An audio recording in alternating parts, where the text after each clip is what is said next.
Yeah, we can start now. Okay, thanks, Kuzi. Thank you very much, colleagues, for coming and the logging into the third and last session of this particular training program. I'm sure that the Gender Media Connect and GIZ will be looking at how else to support this important program, particularly because it's so topical at the moment. We're dealing with issues of life and death, and health journalism could not have been more important than it at this stage. Today's program is very simple, but I also a challenge to us in terms of how we go forward. And GMC will come towards the end of today's session just to talk a little bit about going forward. But for today's session, I'm sure I could share with you today's program. And we're going to start with a quick recap of our second training session. And after that, we have a quick look at health news, fact and fiction, simple fact checking.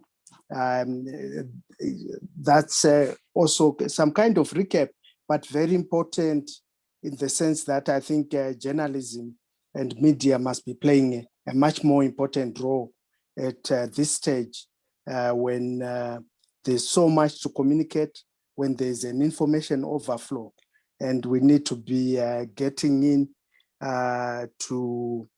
with simple, targeted messages and reporting that is relevant for our various communities.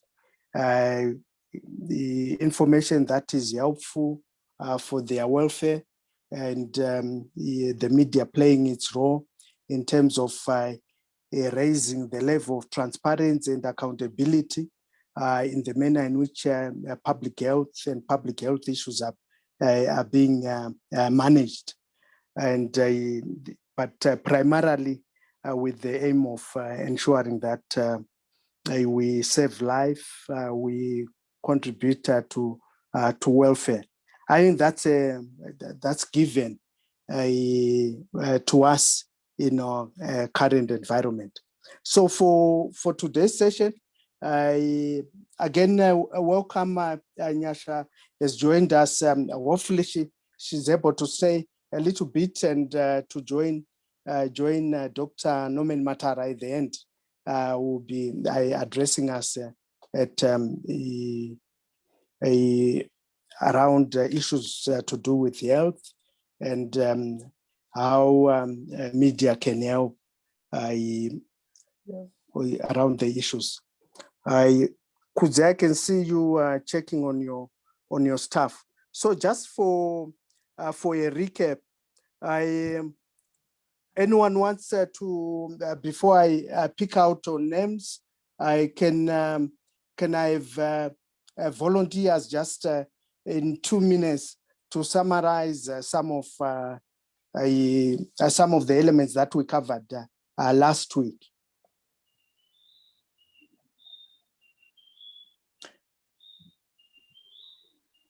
Hello.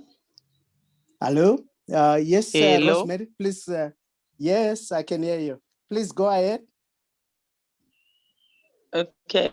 Last week we learned about the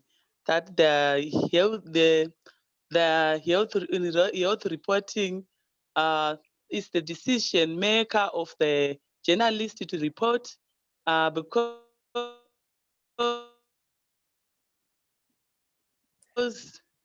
some of the issues reported they are not reported. It was stated that some of the stories may never be reported if there are no the journalists. Okay, thank you. Thank you, Rosemary. Another contribution to a recap of what the areas we covered last week. Hello. Yes, please go ahead, Tandeka. Okay, we also touched on issues to do with misconceptions, clarity, gender, and respect. And I remember us talking about the traditional Zumbani and the claims that our prophets have made with regards to the cure of COVID-19, and we were encouraged to tread carefully on these issues and try and not communicate or maybe write stories without proper information. We were asked to go an extra mile and make sure that when such claims are made, we go to the relevant authorities, we look for the experts, so that when we write stories, we don't fuel we don't fuel miscommunication, or we don't encourage members of the public to take something that has not been scientifically proven effective. That's all that I remember, Chris. Okay, thanks, Tandeka. Marco, I saw you with your hand up. Yes, the issue I picked from that discussion was mainly on issue of source of the story. We should make our stories or write our stories from not just saying good source or whatever source, but we should have to name the real source when we are reporting on issues to do with the health issues. Thank you. Thank you, Marco. Anyone else, please come through. Just shoot if you.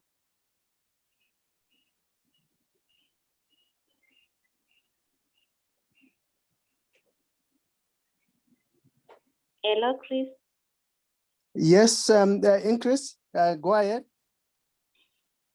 I also learned about about using multiple sources when writing issues on health. We should use multiple sources, and also we must use experts who are qualified in the medical field, not just taking anyone. So we must look for quality sources when writing our stories. Thank you, Ingrid, for that. We're talking about use of multiple sources and the quality of sources, and encouraging that we, as much as possible, we use expert sources in the areas in which they are competent in. Anyone else there?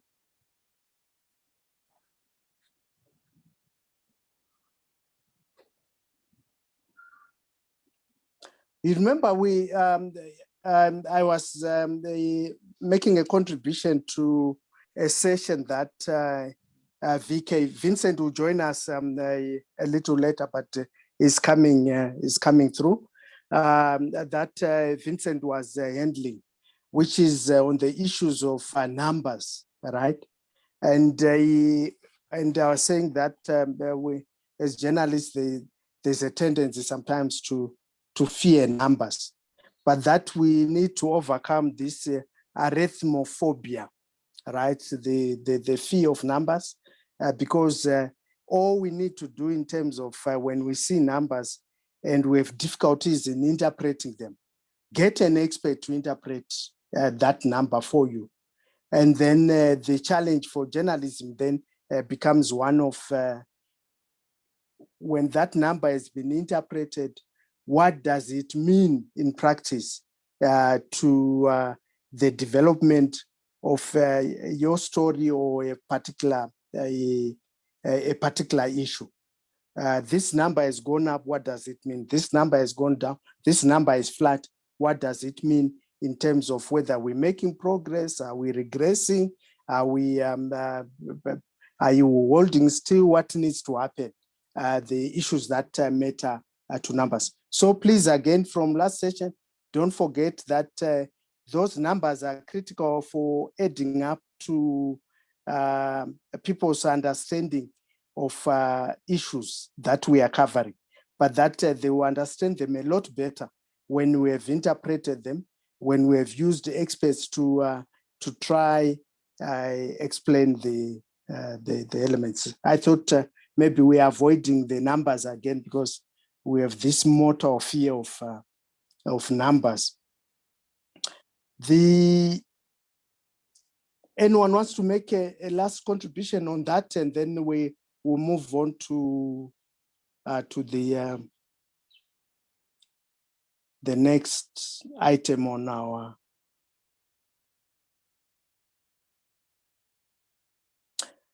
We started off last week, and please don't forget, colleagues, one of the areas we covered last week was on understanding the terms, the medical terms that are being used, that we will meet, that we will need to interpret. So let's again devote a little more time to understanding those terms. And we say that we will include in the health manual that we are helping you to compile, because it's your manual, is with some of those terms to break them down for easy understanding, but also just as a reference point for our use daily. Our second item today is on the news. So I'm going to pick colleagues who haven't spoken yet.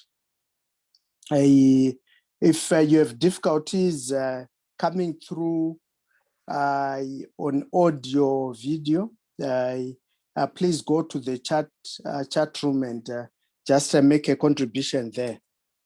What's in the news around? What have you? What did you hear? What concerns you in the news today around health, COVID, vaccinations, and all the rest? What's in the news? What have you heard, either local, regional, or international? So I will start off from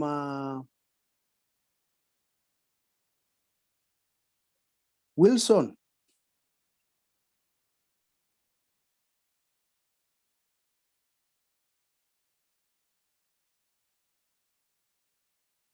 Hi, Wilson. Yes, hello. Yes, just if you could make a contribution about what's in the news, what's trending around health, COVID, vaccinations, either globally or regionally or even locally. Locally, from where I am from, that is Masvingo. The vaccination program is going on well. It has started on Monday, and as Masvingo province, they've received 22,000 doses, and they are going around the district right now. There are teams that are going around the district distributing the vaccine. Okay. Yes. Thank you. Suku? Sue?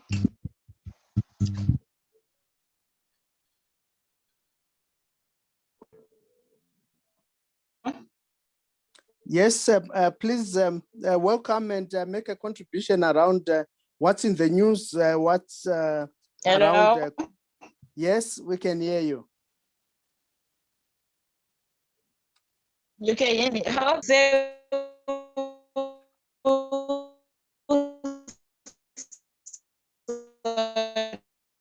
Now we can't. mention it. I want to talk about the. Yep, go ahead.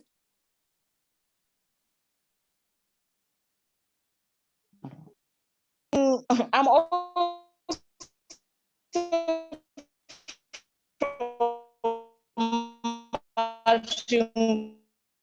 and I also wanted to mention the issue of the vaccine, which was already Wilson has mentioned it. Okay.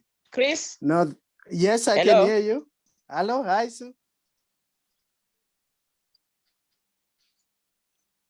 You can hear me? Yes, Hello? we can hardly hear you. We hear you in bits and pieces.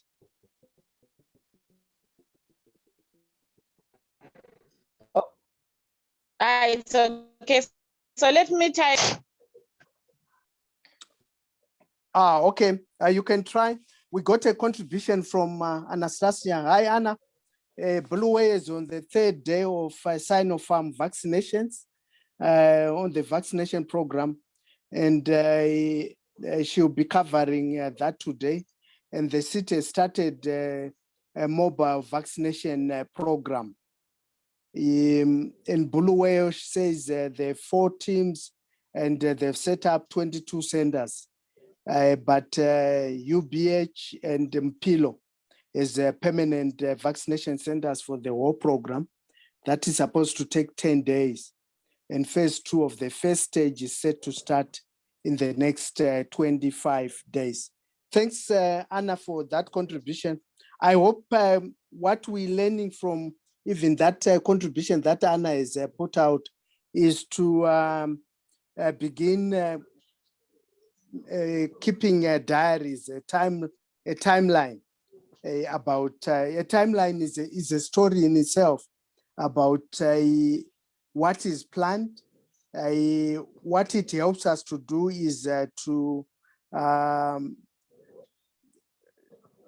eventually monitor whether the authorities, the health authorities, are able to keep up to their timelines.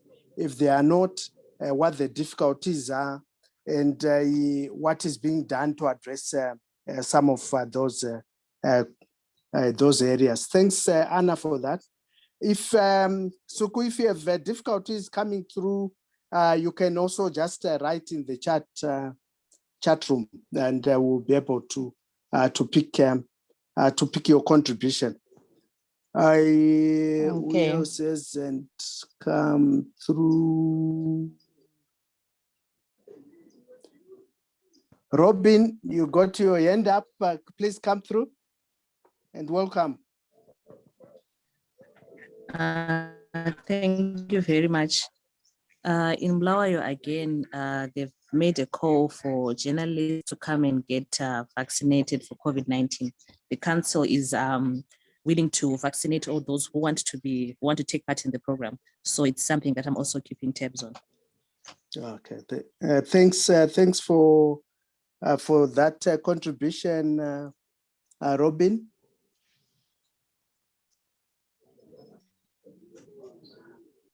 Increase, Tandeka, if you want to say something, please come through. Or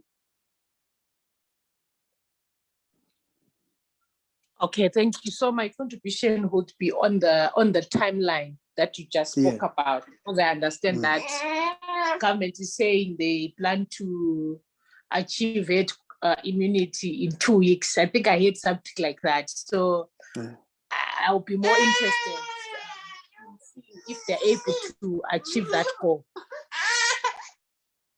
okay, no, that's nice. So we can use the timeline as a reporting tool, right? Or one of the things that we do, simply draw up a timeline and say, this is what the program looks like. It's also easier to follow for people who may not have a lot of time, or it's easier on the eye, easier to follow a start date, end date, what the program aims to achieve, the numbers that are involved, and all the rest of it. And all you do is then be able to kind of keep track or try keep track of what is going on. Suku eventually came through in chat room and says, hello, everyone. She wanted to make the same contribution around what Wilson had said. Masvingo had received its batch of vaccines, and also medical doctors are being at the forefront of being vaccinated. Journalists have also been called to come forward and submit names for them to also get the vaccine. Thank you, Sue, for that contribution. So that we get to the next area, I'll make three contributions, maybe 5, okay, and I'll make them this way. I will skip the home ground because I think a lot of the contributions that we've heard about what's in the news today have largely been about what is happening in Zimbabwe and in the various provinces, Bulawayo, Masvingo, and other areas. In the news today, and this was on radio and television. Israel is moving towards what they're calling no job, no jab, no job, no vaccination, no vacation. If you have time, colleagues, you want to check how Israel has been handling the vaccination program. It's being held out by other countries as a model in terms of the speed at which they've done some of the work around the vaccination program. And I think they've a timeline now towards May, that by May they would have achieved a population or herd immunity, right? Kind of get the numbers enough for people to be able to do. But as they head towards that, there is also now a controversial element about whether, if you have not been vaccinated, whether you should be allowed back into your job, or if whether you should be allowed into public facilities for your vacation and all the rest of it. So they're moving towards certification. It's an interesting thing to watch. First, to learn about what is happening around the world, and secondly, to even begin making comparisons as to whether is that something that's going to happen in our region, in our country, or on the continent. That if you have if you have not received the jab, you will not be allowed back into your job, or at least in public facilities. And then the other one, I think more from yesterday, Air Rwanda is the first African airline to begin demanding that if you don't have certain certifications that are being recommended both by WHO and IATA, they will not allow you into their plane. So we have Israel, we have Rwanda, and that too, you may want to see whether does that is that something that is going to happen around the Air Zimbabwe and other local airlines here, the smaller ones or whatever. Is that an issue? And then in Europe, I had picked something from the Czech Republic, where hospitals are overwhelmed. Staff and doctors are exhausted. The ICU beds are full, and they come to a breaking point. And it is an interesting story to watch, both in terms of what it gives you in terms of what could happen to health systems, but also one to use to say, at what point do we say we are overwhelmed? Maybe those are questions that we want to ask experts and that the population must deal with. And what happens when a system has been overwhelmed? I think it is important that we keep track of the health story global, because some of the elements in those stories apply to us in Zimbabwe and in the region and on the continent. And then in Africa, again, I'd also picked one on, from Gabon, where 2 people were killed in protests yesterday, in protests against COVID-19 lockdown restrictions. They're sick and tired of it.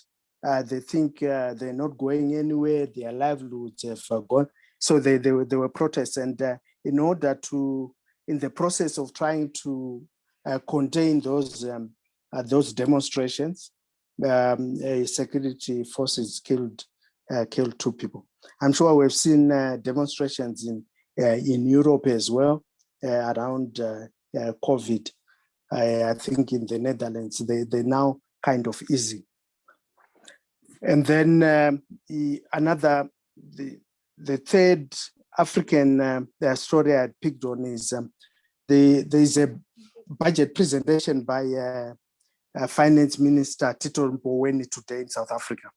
And I think what's going to be interesting to look at from where we are at the moment is how much support there is, the government is proposing to help commerce and industry struggling from COVID, and what's being proposed for health in terms of support, what's being proposed around housing, and what's being proposed in terms of food and nutrition. Those are interesting elements to pick, and I picked that specifically so that we realize that health is not just a medical issue. It is an issue of sometimes that has something to do with your housing, your food and nutrition, our very livelihoods. And budgets being presented in an environment where the world is battling with a pandemic that is ravaging the whole world. It is interesting that health reporters, health journalism also goes in to interpret the budget from a health point of view about the implications and all the rest. So I encourage you colleagues to watch and eventually look at what the South Africans will be doing around their budget and the current health issues. And the last 2 contributions also, which I've picked from Europe, is the number of countries, including France, coming up with very radical and far-reaching proposals of financial support to prop up economies which have been hammered by COVID.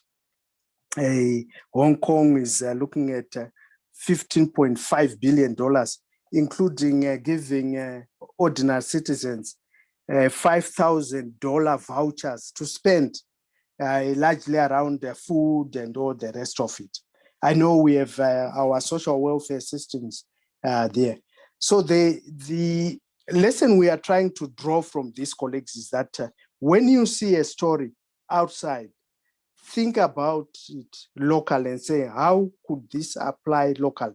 Or how does that global element impact on us, both in terms of as an idea, as a system, or is there something we could be learning? Is this something we could be doing as a country? This is how journalism helps eventually to put a little bit of pressure on authorities, on those who are in public management, to ask them whether, are you also considering this? Are you also considering? Ours is to ask the difficult questions and get them to engage with the issues so that they do. The other one is in the UK, the pound sterling, those who follow the markets. And the markets today have a lot to do with health, not just the economy. The pound sterling has risen to its highest level in about 5 years. It rose overnight to about 1.41 to the US. £1 it fetches you $1.41 or somewhere there, and or 42 cents. And they were saying that's it's the highest in about 5 years. And what's the reason? The reason is the business seems a little more positive about how the UK, despite all the complaints around how they're handling the vaccine, that they are in the right path. They may not be at the right speed, but they are in the right path to recovery. So there's a very bullish outlook there. So there you find health, economy, finance, and currencies meet. And we like to encourage you to see the health story in its very broad sense, sometimes how it affects other areas of work. And so for the first time global in a long time, at the same time, your health is everything to do with the growth prospects, the employment prospects, the recovery prospects, and our welfare prospects. So we are in a field that is so big at the moment. It's so big, so big that and the impact is so important that we should be able to interpret it for the. So those are the contributions I wanted to make to our discussion about what's in the news, but also to encourage you colleagues that when you wake up a daily, scan the world. Yes, scan your environment, but scan the world. What is going on in the world? It has impact. It acts as knowledge for you. It gives you a leverage in terms of being able to go to experts and authorities to ask interesting questions on behalf of the public, for transparency, for accountability, for good in the areas of public health and public health management. It is, yeah. Thank you. Enough of that. My two more contributions from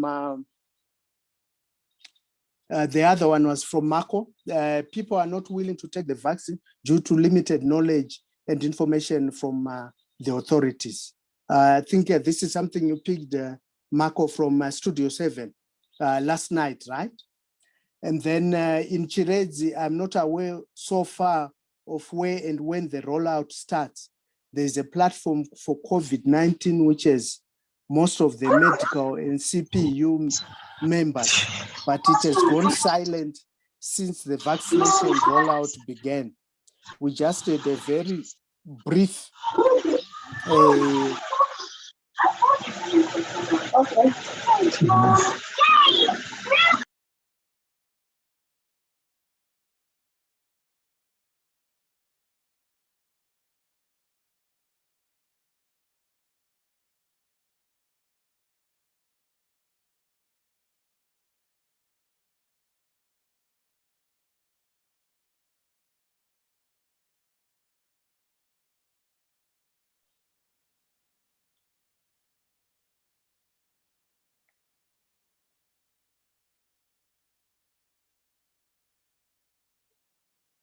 Hi, guys.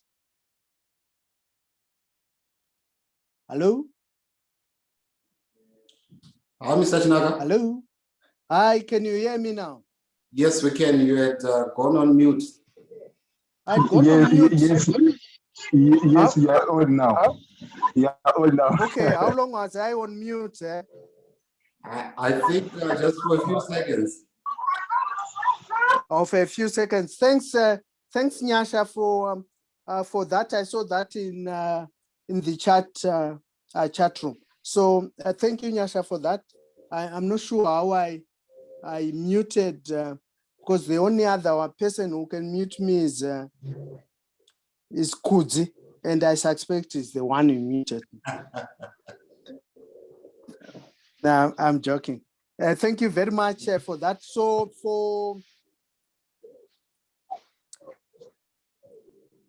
you heard the bit about the contribution from Marco about what's happening in Chirezi?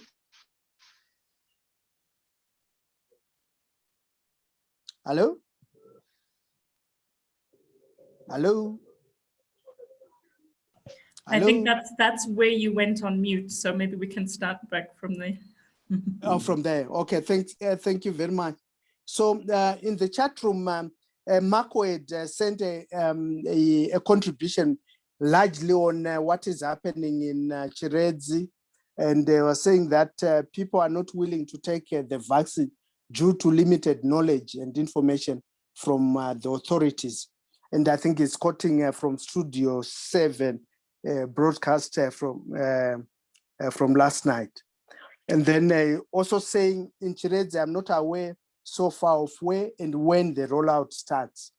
There's a platform for COVID-19, which has most of the medical and CPU members, but it has been silent since the vaccination rollout began.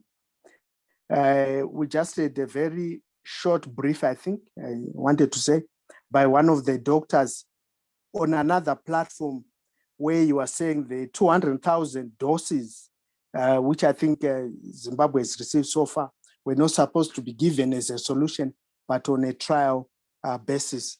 So again, I think the lesson that we get from the contribution from Marco is that let's check what's happening in our communities and the debates around it. Those debates are useful. Yes, we know we also fighting against misinformation and rumors and conspiracy theories.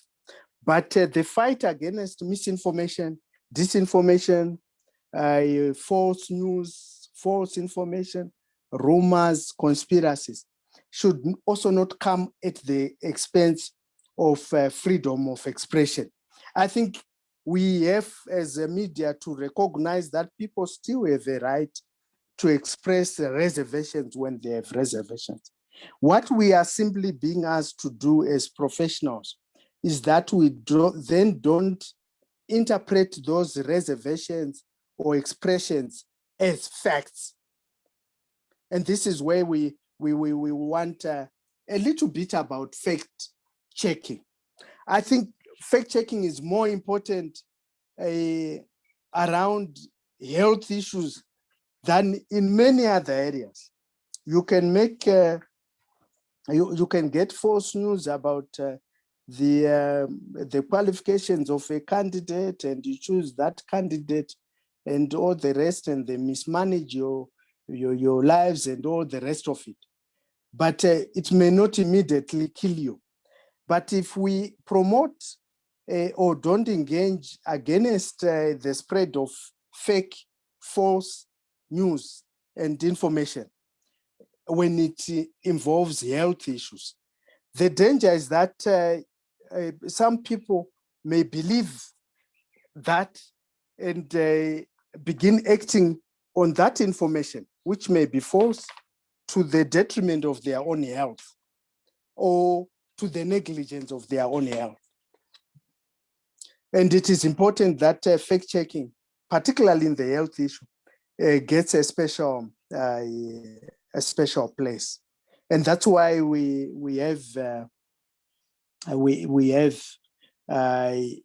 this little exercise about fact-checking. Is Ranga around with us today? I don't see Ranga. Hello. I'm trying to Ranga here.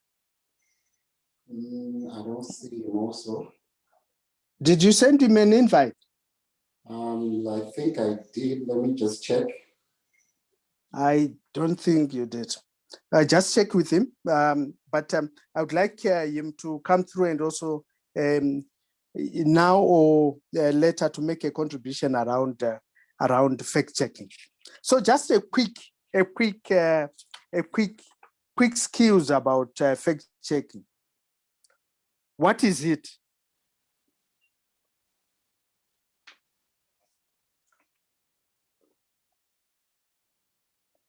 Fact checking is when we subject the information that we see and receive, we subject it to a verification process. That is what fact checking is. So it's nothing simplified. It's simply that when you see a piece of information, you ask yourself, what is the source of this information? How true is it? It's a process of verification of information. Proof and evidence. What is the proof that this works? When it is science, they will tell us it has gone through these processes, and that is the proof that it is working. The work of journalism then is not so much that you then accept information on face value. That is not what we do in journalism. In journalism, we don't accept things on face value. We submit them to a process of verification. That very simple question, asking yourself, is it true? Is it false? If it is true, how do I know it is true? If it is false, how do I know that it is false? The second element that you want in terms of just skills on fact checking is that we must be able to distinguish fact from opinion. And a lot of opinions are very easy to identify. Why? One of the most overused phrases globally in languages, all languages, is, can anyone guess what it is? What that phrase is? What phrase do we use almost global, across? It is, I think. Have you heard? You won't spend a day or an hour and say, I think it is wrong. I think it is false. Right? I think is not an opinion, is not a fact. It is an opinion. It is your opinion. It is that opinion. So when people offer you what they think think may be fact, but how do you know it is fact? You subject it to a process of verification. So the verification process is easier. How do you verify? First, you identify what is the source. The source of information is very important in terms of fact checking. Who is the source of this information? You remember we're saying that one of the difficulties that we are facing globally is that public officials and politicians are sometimes at the forefront of communicating around COVID. And yet there are studies which have been undertaken almost globally showing that public trust in public officials around information is very low. So when they become the major source of information, you create a public doubt about that information. That is where journalism comes in, provided that journalism has not been captured or subjected or is to partisan politics. Right? When journalism is not subjected or is subjected itself to partisan politics, it can play its role in ensuring that we produce fact checking. Yeah. So why does it matter? We said why we must do it. Why does it matter? We said so again. It matters because where you are dealing with issues that have an impact on the lives and livelihoods of people. People must make decisions based on facts, right? But without denying them the right to other diverse opinions about those same facts. That even after I've been given a fact, I may still not be persuaded. I say, yeah, I accept they've gone that, but I'm not convinced at a personal level. That's different from saying it is false. And that is where we must locate ourselves in terms of coverage. Misinformation and rumor mills, right? We must move away from placing journalism in the area of misinformation and rumor mills. It must distinguish itself by fact-checking and serving facts as much as possible while giving people space to express opinions. So there's no contradiction. So why does it matter? We've shown why it matters. How should we do it? We should do it daily. How? Daily, by subjecting all information that we come to, we come across to a verification. Who is the source? Is it true? Who has verified it? And why should people believe it? Any contribution around that? Otherwise, we need to take, we've run over our time limit actually. Kuzi? Hello, Kuzi? Yes, Mr. Shinaga. Is Dr. Norman with us already? Yes, he is. Oh, okay. That's okay. Can we take a 5-minute breather before he comes through? Dr. Norman Matara. Yes, hello. Hello, Doc. How are you? I'm doing well, thanks. Thank you very much. I'm really happy that you managed to join us, I think quite early, right? And to follow some of the issues that we're dealing with. Will be in your hands in the next 10 minutes, if you don't mind. I was going to give colleagues a 5-minute health break to get a glass of water, stretch up a bit, and come back for your session at say 15:15. All right, that's fine.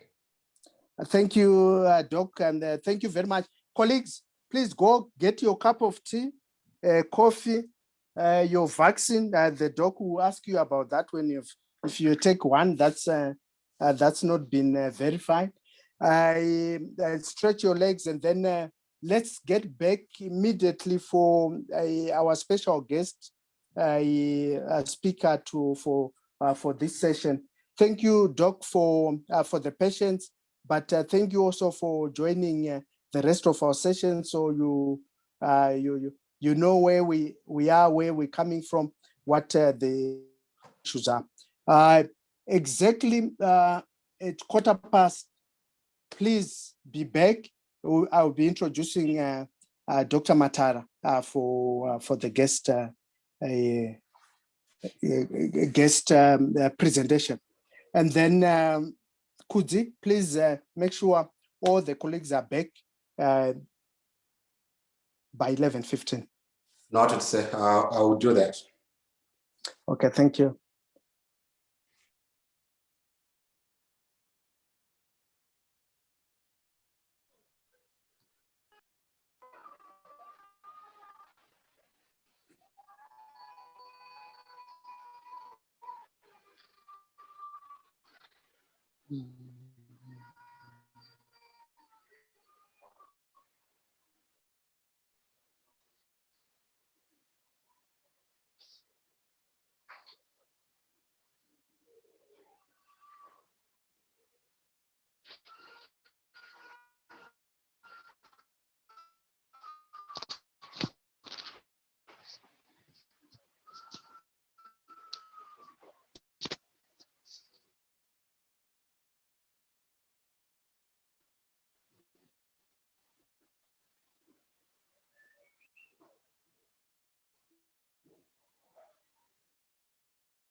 Hello.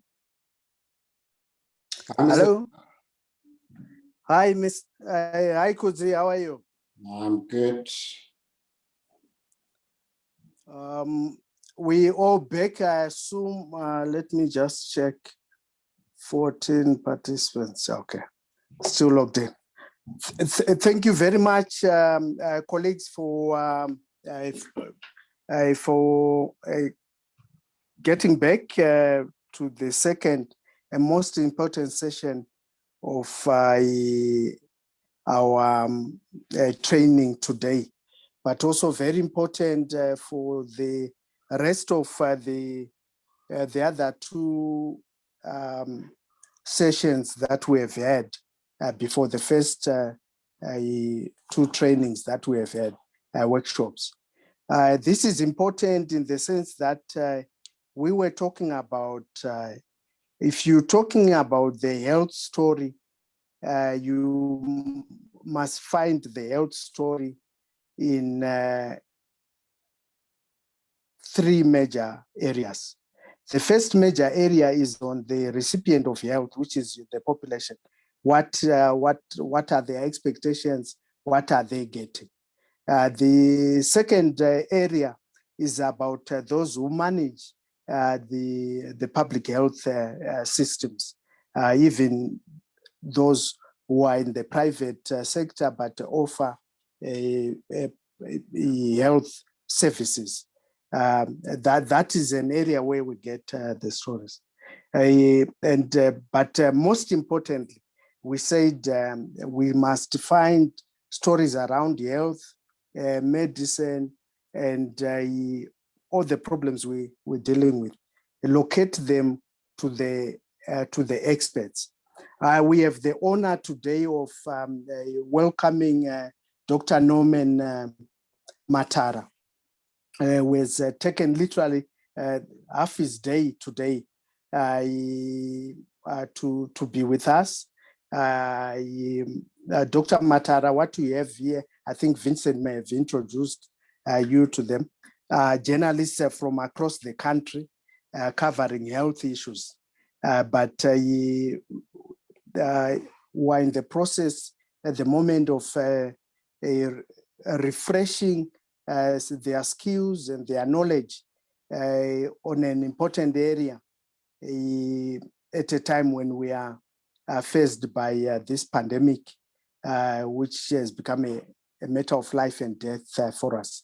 Dr. Matara is coming from the Zimbabwe Doctors for Human Rights, and we gave him literally freedom to address issues around Zimbabwe health and the issues that we are facing today for the benefit of colleagues. Dr. Matara, the floor is yours. Feel free to make the presentation in the way that you want. And what we will ask at the end is that we open your discussion to your presentation to a discussion by colleagues, which may come in the form of questions and sometimes comments about some of the areas that you would have checked on. Over to you, Dr. Matara, and again, I want to thank you very on behalf of Gender Media Connect and my colleague Vincent Kaia, the colleagues who are on this platform, and also on behalf of our funding partners, GIZ, who have made these workshops really possible for us to be able to plug in and engage with a very topical subject at such a critical time. Over to you, Dr. Matara. All right. Yeah, thank you very much for the opportunity, and good morning, all the journalists here present. I think my topic to deal with healthcare was quite broad, and I just limited it to two presentations. First one, we'll be talking about what I think may be the challenges that we are facing as a health sector, and what I may think may be the possible solutions to solve some of those challenges. And then also my second presentation will then talk on a bit about the COVID-19 just a brief introduction about the pandemic, and also to just touch about the vaccines.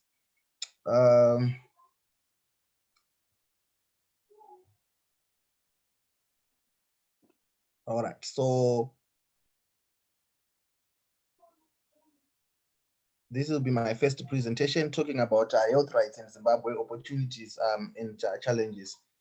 So why do we talk about the health and human rights? The linkages found in our constitution, section 76. It talks that every citizen and permanent resident of Zimbabwe has the right to access basic healthcare services, which include reproductive healthcare services. And also every person living with a chronic illness has a right to have access to basic healthcare. So human rights are a very important aspect for us, especially when we talk to health rights, because they are enshrined into our constitution. And as you can see, section 76, subsection 4, it says that the state must take responsible legislative and other measures within the limits of the resources available to it to achieve the progressive realization of the rights set out in this section. So this is very important because when you see that, of course, as the people, as civil society organizations, as journalists, we have the responsibility to protect other people from, to protect the right to health.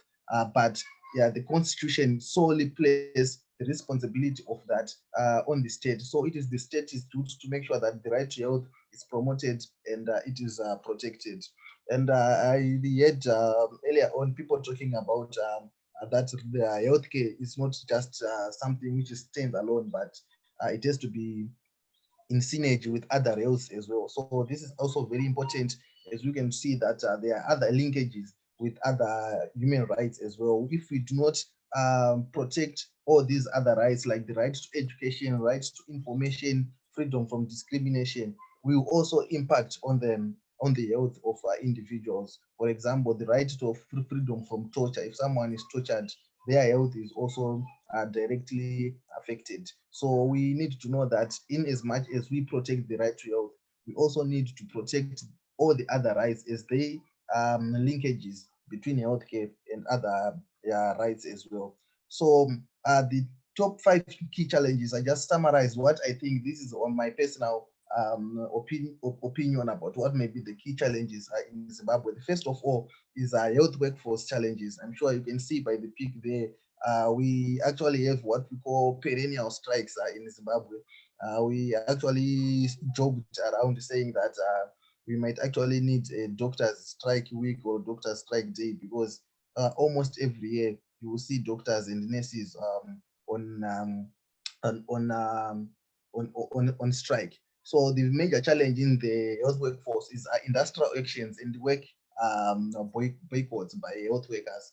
And the human rights implication of that is that it denies people the right to emergency care. You know, you go to a hospital and you see that there are no doctors, and you need emergency services. Your right to health is also interrupted. Those with chronic diseases who need to get maybe monthly supply of their BP, diabetes medication, care is interrupted. So the availability and accessibility of healthcare is compromised. And what can we do to actually make sure that we avoid industrial actions? We think that there is need to relook at the Health Services Act and the Health Services Board model. This was a model that was implemented by an Act of Parliament around 2005 to try and stop industrial actions. But ever since it was incorporated, the body has not worked to actually stop the strikes and industrial actions. It has actually made it worse. So because they do not have power, you know, they, even if they want to, let's say, increase doctors or nurses' salaries, they have to apply to Treasury first. They have to seek Treasury concurrence. So they are actually not independent, and they cannot make independent decisions. So we think that it's not functional. What we may need is to establish the Health Services Commission, just like the Judicial Services Commission, which is directly funded from the budget, which can also pool donor support in financing human resources and avenue for separate non-monetary incentives for healthcare workers. So that could be a solution to actually replace the Health Service Board with the Health Services Commission, which is directly funded from the government. Then we also have poor retention of skilled personnel. At the moment, everyone is just writing exams. If you open our health workers groups, everyone's just asking about how to get out of the country at the moment. So we are losing a lot of skilled personnel, and it also affects the availability and quality of healthcare. And what can be done is we need to put maybe non-monetary incentives for highly skilled healthcare workers in Zimbabwe, and also their high health worker to patient ratio. This is also something which is affecting our quality of provision of health services. And what we can do is to health sector establishment, audit, and realignment with increasing population. Right now, you see that there is a freeze in terms of recruitment of health workers, but the population keeps on increasing, and we need to recruit more health workers with the increasing population. And then the second thing that I can see is waterborne illness, sanitation, and hygiene. You'll see that we witness endemic cholera outbreaks almost all around the country. We have got recurrent typhoid outbreaks, lack of clean water, poor sanitation, and overcrowding in housing facilities. This has got a very big implication on the right to health. As a government, section 76, subsection 1, it says that we need to provide basic determinants to health. So clean water and good sanitation is one of that. And what can we do as a government? We need to create cholera vaccination programs. Must swiftly be extended to all cholera hotspots and susceptible communities, and also to have funds for preparedness response, because every time we have cholera outbreaks, we have to rely on donors because we do not have funds which are set aside. And also as a terms of lack of clean water, pure sanitation, and crowding in housing facilities, maybe we can have a minimum threshold for water allocation in city councils' budgets, foreign currency priority list to include water chemicals. Minister of Health must have oversight role in routine water inspection, sewer, and refuse disposal. Because at the moment, the arrangement is that the Minister of Health, though it is directly affected by lack of water, it does not have any oversight role. It has got these are being done by other institutions like ZINWA, where the Minister of Health does not have oversight role. So we think that they need also to be involved in these things. Then challenge number 3 is lack of essential and emergency medicines. As you can see from the headline, headache over essential drug shortages. You go to hospitals, clinics, you find out there are no medications, there are no drugs. People have to be written prescriptions to go and buy in private pharmacies. So this is a very big challenge. Shortages of emergency and essential medicines. For example, antihypertensive, that is drugs for blood pressure, diabetes medications, and even simple antibiotics. These are things that are of lacking. And what could be done to do that? We can have an agent investment in increasing capacity utilization of local giant pharmaceuticals which are available. We've got CAPS, Varichem, Natfarm. Those guys are able to actually produce enough essential medicines for us, but they do not have the capacity because of lack of funding, chronic lack of funding. So we think that we really need to urgently invest in them, and also to create an essential drug checklist in all state health centers and priority in foreign currency allocation. So we check all the hospitals from district hospitals up to the central hospitals and see if everyone has has the essential drugs available. And if there are shortages, we then prioritize foreign currency to make sure that we acquire those medications. Also, in terms of shortages, even if they are available, some of the costs are too high for people, especially people on chronic care medicine. Someone who needs a supply of BP and diabetes drugs every month, they may not be able to get them. So we really need the state to provide subsidized medicines for chronic diseases and basic medicine, because some people cannot. And also most people who get these conditions are the elderly after they have reached their pensions and they do not have a constant supply of income. So they need for us to cover them by issuing subsidized medicines. Then challenge number 4 is health sector financing. We know the struggles that we had with PISMAS, the scandals with PISMAS. So there is a challenge in health sector financing. What we have at the moment is what we call out-of-pocket healthcare financing, where you take money out of your pillow, out of your bank, out of your wallet to go and pay for healthcare if you are sick. That model is well known all over the world to be not sustainable at all. If you see right now with the COVID-19 pandemic coming here, if one of you is to get severe COVID and needs to be admitted in an intensive care unit, you cannot use out-of-pocket care financing because the monies that are needed are too high. You know, you find out that in private institutions, people were being charged deposits of something like $3,000, somewhere there between $2,000 to $5,000 US dollars, depending on the facility, and you need about 200 to about 700 per day. So most people cannot afford that, and even if they are to afford that, they would be further pushed into poverty because they sell their cows, sell their cars and everything, and they'll be pushed into poverty because they do not have health insurance. So if at the moment you find out that only about 9.5% of Zimbabweans are covered on medical insurance, and then you compare with funeral policies, everyone has nyaradzo doves, and you find out that almost 40% of people are covered on funeral policy compared to only 9% who are covered on health insurance.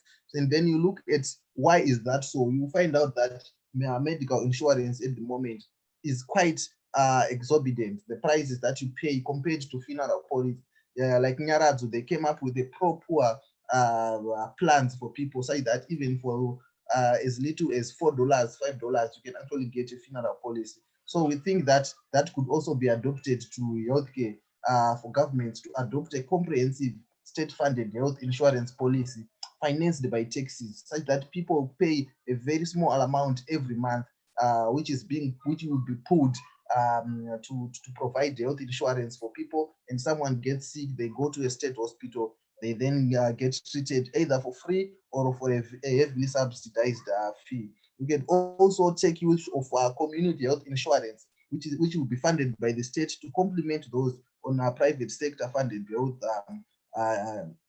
insurance. We should also note that the government has failed to articulate any new policy proposals to migrate from current out-of-pocket health expenditure model towards an inclusive health financing model that leaves no one behind. And in as much, if we continue with this model of out-of-pocket payments, then we will still have gaps in terms of accessing healthcare. Then another challenge that we have in terms of medical insurance is persistent poor regulation of medical aids, monopoly of state-funded medical aids in civil service, and untimely payment of service providers. We have got a conflation between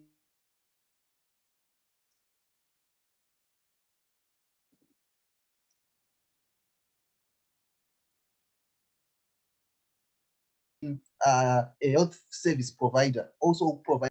This is something that is against the constitution. You cannot have someone providing medical insurance and also providing medical services. But you see with PISMAS, they do that. CMAS, they also do that. All the other medical aids are doing that. So we really need to stop that, because the quality of care is usually compromised because these big medical aid insurance pay the state. So the state will be hugely compromised. They cannot regulate them as they are supposed to be. So we need new policy proposals on the health sector financing model and setting a clear standards framework that is legally binding for health insurance companies.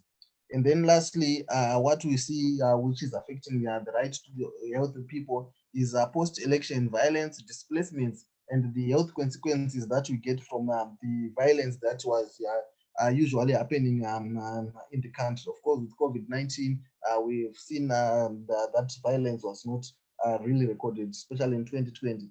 But over the years, we've been seeing this type of violence. As you can see, the challenges that we may have is the August 1 violence that happened soon after the elections, the January 14th, 2019 violence where there were reports of torture, civil and political freedoms were violated, and the health workforce was actually not prepared to actually deal with such levels of violence. And what we need to do is, in order to make sure that the Motlanthe report, all the recommendations from there are implemented, and we also have impartial prosecution of those who are involved, and also investigation and justice for all the victims of violence, and also then capacity building for state-employed health personnel so that they are able to deal with human rights victims. I think that was my first presentation on what could be the 5 challenges that I think these are just my own personal thoughts of the challenges and the possible solutions that we can do to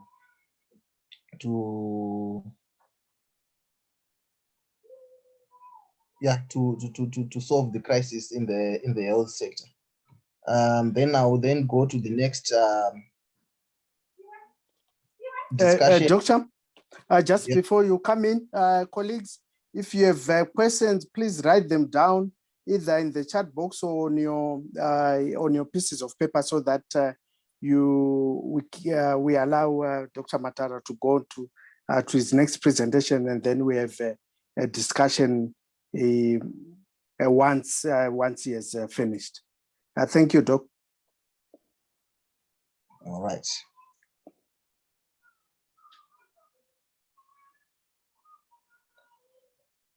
All right. My next presentation is just on coronavirus disease. I will just run through this. I'm sure most of the information we have been learning about it for the whole year, so I will not dwell much on it.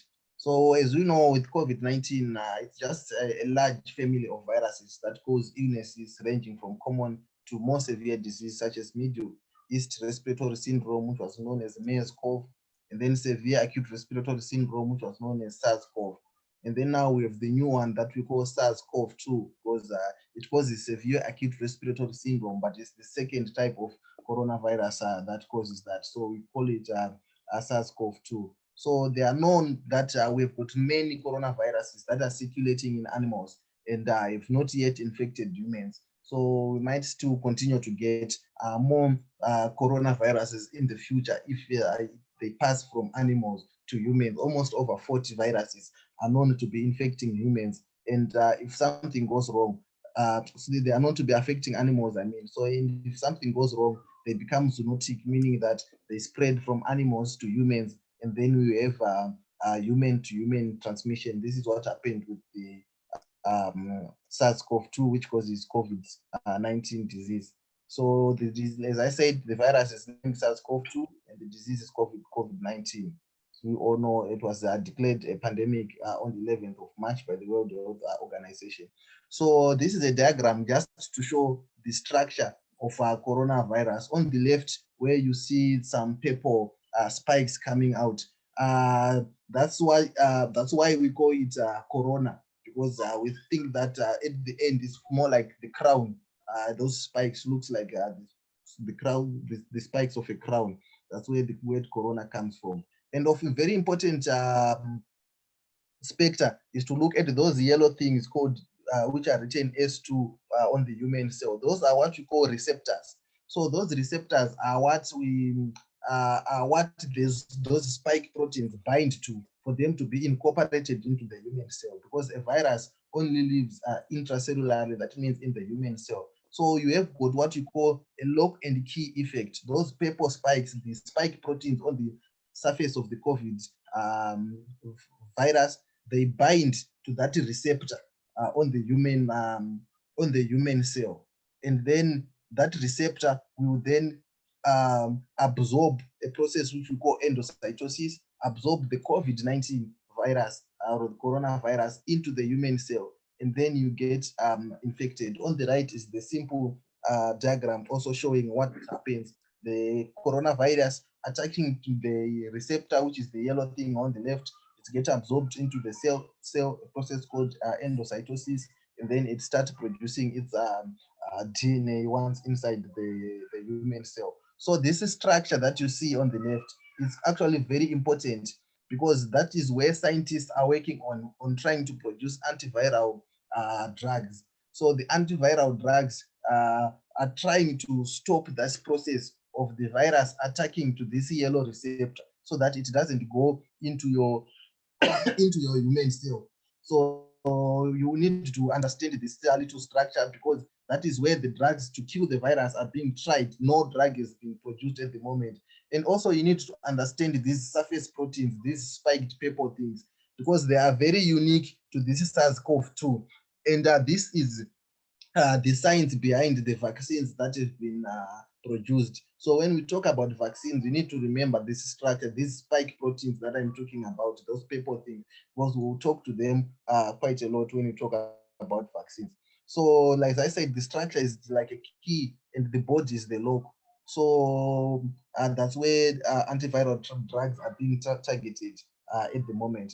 And when we look at epidemiology in Zimbabwe, we will see that we had our first case around 1920 March, somewhere there in 2020. We had a relatively recording low level of cases. Then we had a spike in cases around July there, coinciding with our winter.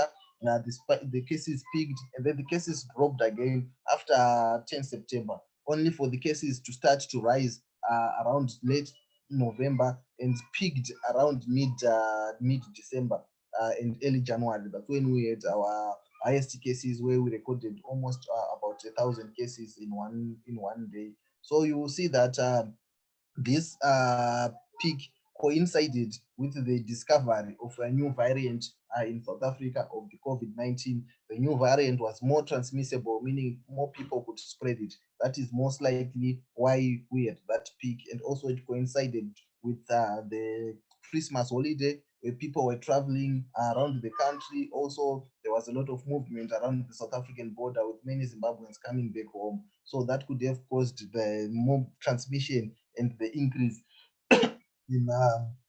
in cases. And you can also see that cases then began to go down afterwards, mainly because maybe movement was minimized during the lockdowns, and also maybe the body was now being able to deal with this COVID-19 new variant that was coming in. So as a country, you will see that we actually had a relatively longer time where we did not have a lot of cases. All the cases were actually below 300 cases since March to almost around end of November.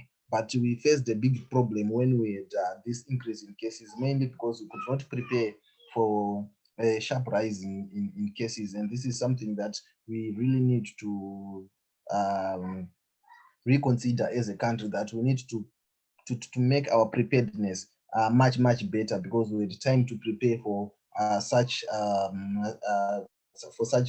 waves. Right now we are talking about the possibility of a second wave, a third wave, I mean, of COVID-19.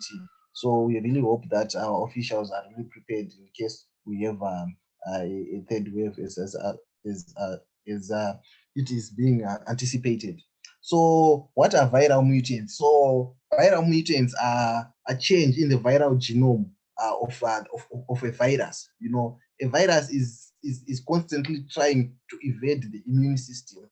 So it tries to change what the immune system does not recognize the whole virus. It recognizes some certain parts. For example, right now our antibodies, they target those spike proteins I was talking about. So the virus will be trying to change its structure such that the immune system cannot recognize it. So you can have what we call spontaneous changes. So spontaneous changes, it can be due to what we call polymerase errors. When the virus is trying to replicate, it produces a different DNA as an error, and then you get a mutant, a viral, or it can be due to what we call tautomeric forms of bases, which are also changes that happen in the DNA. Then we can also have chemical damage. This can happen even with medication. Drugs can also cause that you give someone, they don't take a full course. It can also cause the immune system, I mean the genome of the virus to change. And also you can have things like ultraviolet light, which can also damage the genome of the virus without repair, and then you produce defectant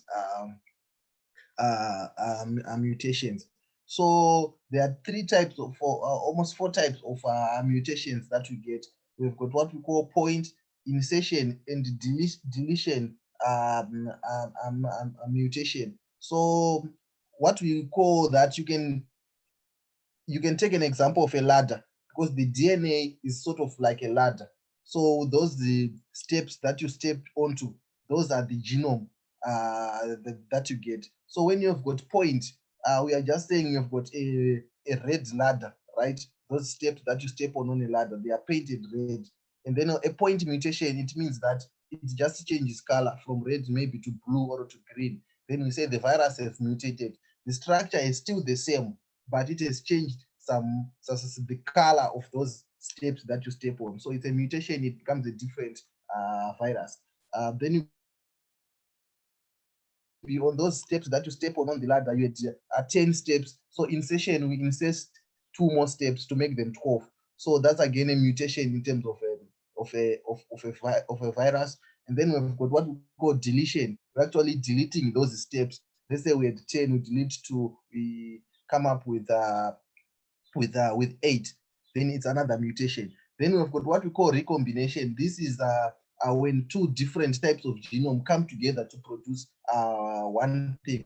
So what can happen that you are infected with coronavirus at the moment, then you are also infected with another flu virus, which is different from SARS-CoV-2. Then those 2 viruses in your body, they come together, they produce one virus again, then it becomes what you call recombination, right? So these are the type of mutations. When you hear that there's a new variant, this is the process that would have happened in people's body to come up with new mutants. So there have been a lot of mutants that came up with COVID-19 since January 2020. This became the new dominant that dominated at 2020. It's called the DC14G. And then we had another one around August, September 2020, which was a variant from Denmark. It had reduced the spread, but increased resistance to vaccines. Then we also had the ones variants found from the UK here.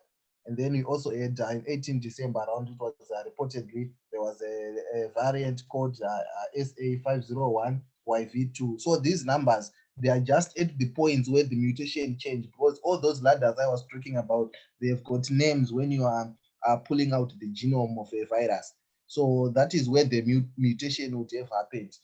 So this new strain, which was found in South Africa, it is now the dominant strain in Zimbabwe. I think the minister announced that almost 61% of all the cases that we are getting at the moment are due to this strain. So this strain, it's rapidly spread. It is associated with high viral loads, although there is no evidence that it causes a severe disease. But what it can do now, it can cause more deaths, not because of it causes severe disease, but because if you get more people getting infected, because it rapidly spreads, then access to healthcare will become a factor. It will become limited because with more people getting sick, hospitals become overwhelmed, and people may end up dying as a result. So this is just a bit about mutations, and I'm sure about the common signs and symptoms. We've heard a lot about them. But what I just wanted to talk about at the moment is with the coming in of the new strains, we are getting some signs and symptoms which are not common, or which were not very common with the first variants. So someone can actually come with no respiratory symptoms at all, especially in the elderly. If you see an elderly at the moment complaining of loss of appetite and just general body weakness, suspect COVID-19 is a diagnosis. So you are not going to get those breathing, the fever, shortness of breath, the cough, the sore throats that you get with respiratory viruses. Sometimes you might actually just get myalgia, which is just general body pains, and then it could actually be COVID-19. So at the moment, to say common signs and symptoms, this was produced, I'm sure, way before. But as of now, almost any symptom can actually be COVID-19. So we have to be on the lookout. But these were some of the common symptoms that we witnessed in the beginning. And as we know, spread is by respiratory droplets when someone is talking and speaking. And if you are near someone, you can directly get it. When I talk, I produce those droplets that can go directly into your mouth or into your nose and get infected. Or those droplets, because they are heavy, they can travel just 1 meter and they drop on surfaces. And then when you touch those surfaces and touch your mouth, your ears, your eyes, your nose, you then infect yourself and get infected. So these are some of the COVID-19 myths and facts. We have the issue of the herb Zumbani, which is Lipa javanica. So with this herb, at the moment, we have no clinical trials to test the efficacy of this herb. We do not believe that it actually kills the coronavirus, but it is benefits of symptom relief. So it can actually relieve some of the symptoms of COVID-19. But you need to know that it's not a cure of COVID-19. It's just something that can relieve your symptoms. Just like paracetamol, when you are sick with COVID-19 and you have got a fever and a headache, we give you paracetamol. That paracetamol is not curing you of COVID-19, but it's treating some of the symptoms that you might have. That's the same with Zumbani. So if you have COVID-19, you can take Zumbani, but you should know that you are not curing Zumbani. You are not curing COVID-19. You are just helping yourself to relieve of some of the side effects, because it has got what we call pro-inflammatory cytokine release and viral replication and the modification of certain molecular pathways. So it can actually stop the viral from replicating and relieve some symptoms, but it does not cure COVID-19. Same as steaming or kunatira in Shona. It does not kill the virus, but it can help with the decongestion of the airways, especially when you have got mild to moderate disease. So you can actually use steaming, but it's not curing COVID-19. And you are just decongesting your nose and helping yourself with the symptoms. And it is recommended for patients who have got their disease or who have got symptoms like stuffiness of the nose, but not as prophylaxis. Because what we are getting at the moment is people using it as prophylaxis, like I don't have any symptoms, I'm actually fine, then I just go on and steam. There is no benefit of it. There's actually a risk of getting inhalational burns, that is burning your lining of the respiratory tract. So we don't encourage it at all as a prophylaxis, but only when you get maybe mild symptoms. And also when you get severe symptoms, like you have got severe shortness of breath from COVID-19, we advise against steaming, because once you progress to severe symptoms, your lungs will be congested with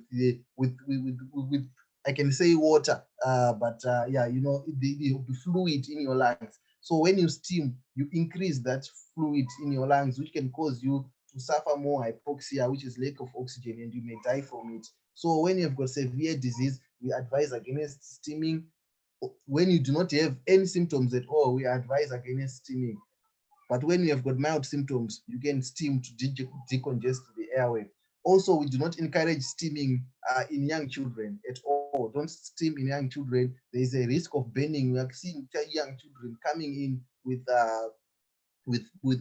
burn at the moment. So the benefit of steaming is very, very low in young children, because they are already protected. You know, they do not get the severe type of illness at the moment. So you do not need to steam them, because the risk of burns is much higher in children than it is in young in adults, I mean. And then some of the myths and facts about coronavirus that the virus can be transmitted in areas in hot and humid areas. So it can be transmitted in all in all weather conditions. There is nothing to say that because we live in a hot climate, then the virus is not transmitted. It's transmitted in all weather types.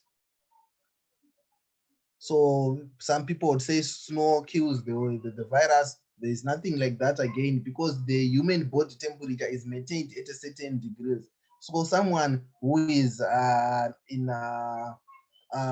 Colorado there, where the temperature might be -5, and someone who is in Wange, where the temperature is 44 degrees, their body temperatures are the same, because that's the use of the hypothalamus in regulating the body temperature, such that it stays at a particular temperature, regardless of the external temperature. So it doesn't matter whether you're in a hot or a cold weather, your body temperature is the same, and weather cannot kill the virus. So taking a hot bath does not prevent the new coronavirus disease. Some people were thinking that if I'm taking a very hot bath, then I will not get COVID-19. No, that's a myth. The fact is that it does not protect you from COVID-19. Others were thinking that the disease can be transmitted through mosquito bites. It cannot be transmitted through mosquito bites because it's transmitted by aerosols, or what we call droplets, which are in the air. And being bitten by a mosquito does not make you get transmitted with COVID-19. Hand dryers effective in killing the new coronaviruses? They are not effective at all.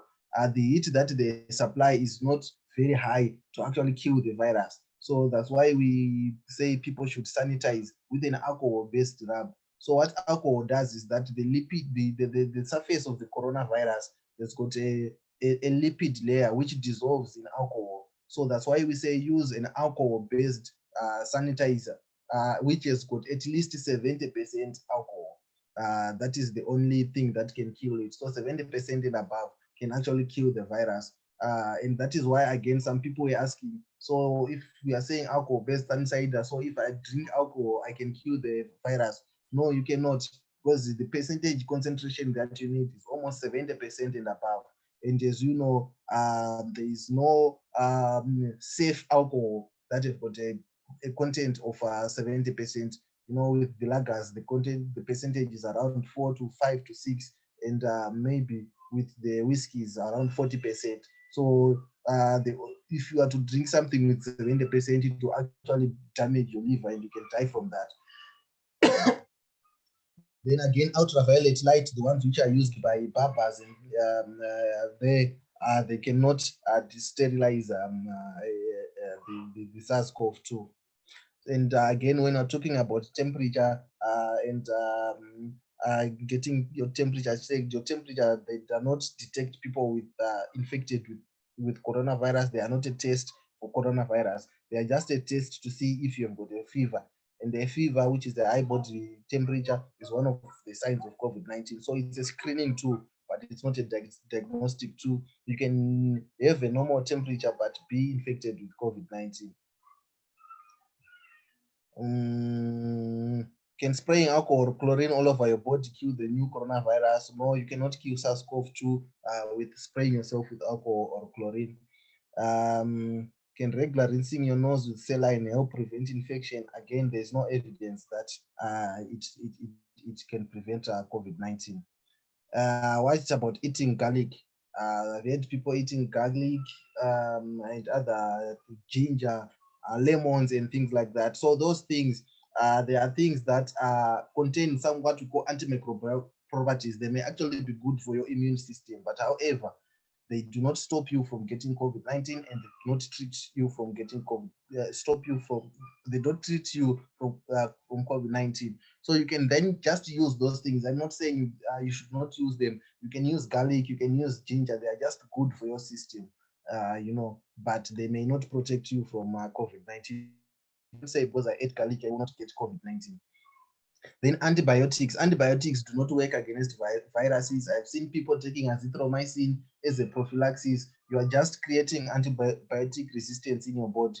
They do not work. Sometimes we give antibiotics to someone with COVID-19, not because we are treating COVID-19, but we can have what we call a transposed bacterial infection. That is, you have COVID-19 because of the weakness that it causes to your body. You then get a superimposed bacterial infection. Then in that case, we can give you antibiotics to treat that bacterial infection, not to treat COVID-19. So you need to understand that antibiotics do not have a place in treating viruses unless you have a superimposed bacterial infection. Then maybe you can get antibiotics. Then does the coronavirus affect old people or young people are also susceptible? With the coming in of these new variants, everyone is now being affected, both the young and the old. Although the old have got a higher chance of getting a severe type of illness because most of them will have comorbidities or pre-existing medical conditions. So this is about COVID-19, and I'll briefly talk about the COVID-19 vaccines, the myths, the facts, and the way forward for Zimbabwe. So before I talk about vaccines, I need you to understand the basic immune system of the human body, how the body actually reacts when you are infected with a virus or a bacteria or any infectious agent, because that is the basis of how vaccines are made. We try to mimic what the human body does. So when you are infected, let's say you are infected with a virus for the first time, your body recognizes that this thing is foreign to me. It's not my usual body. There's something foreign that has come. And the body tries to attack that virus, to kill it. And the way the body reacts, it is what makes us sick. We call it inflammation. Inflammation means the body's response to injury or infection. So that response by the body in trying to kill that virus, it is that process that makes you sick. If the body could actually ignore a virus when it enters your body, so the body will say, no, I'm ignoring that thing. You actually do not get sick. You actually be fine. The virus will just stay in your body and die on its own also, but you will not get sick. But when the body now tries to kill that virus, for the first time, they do not have antibodies, because antibodies are produced much later. So what they does is they produce what we call inflammatory, some inflammatory substances. We call them cytokines. So those cytokines are released in the body. They try to kill that virus, and then in that process, you then get sick, because they are what we call the cardinal signs of inflammation. You get redness, you get swelling, you get pain, you get fever, and then you get loss of function. So if this is happening in your lung stops functioning, your lungs swells, your lungs becomes red and everything, and that makes you sick. And after that body has tried to kill that vaccine, that virus, it then says, no, I don't want to be infected by this thing again. So I am going to make what I call antibodies. These are what we call memory cells. So the body produces memory cells that if you are infected with that same thing again, it will quickly recognize it and kill it before you start getting sick. So that is the process that happens in the body. So it produces what we call T cells and B cells, which are memory cells that kills that infecting pathogen once it comes into your body again. So that's why you see, if you get sick with the grippity, you will say that I got sick with it, so with measles, so I'm not going to get sick with it again, because the first time you got sick, you produces antibodies. Maybe you actually got infected for the second time again, but you didn't get sick because your antibodies quickly dealt with the pathogen. So that is what we do when we're trying to make vaccines. When we're trying to make vaccines, we are trying to inject you with either the virus itself or parts of the virus, so that your body recognizes that part of that virus, which does not make you sick, but your body produces antibodies which are stored as memory.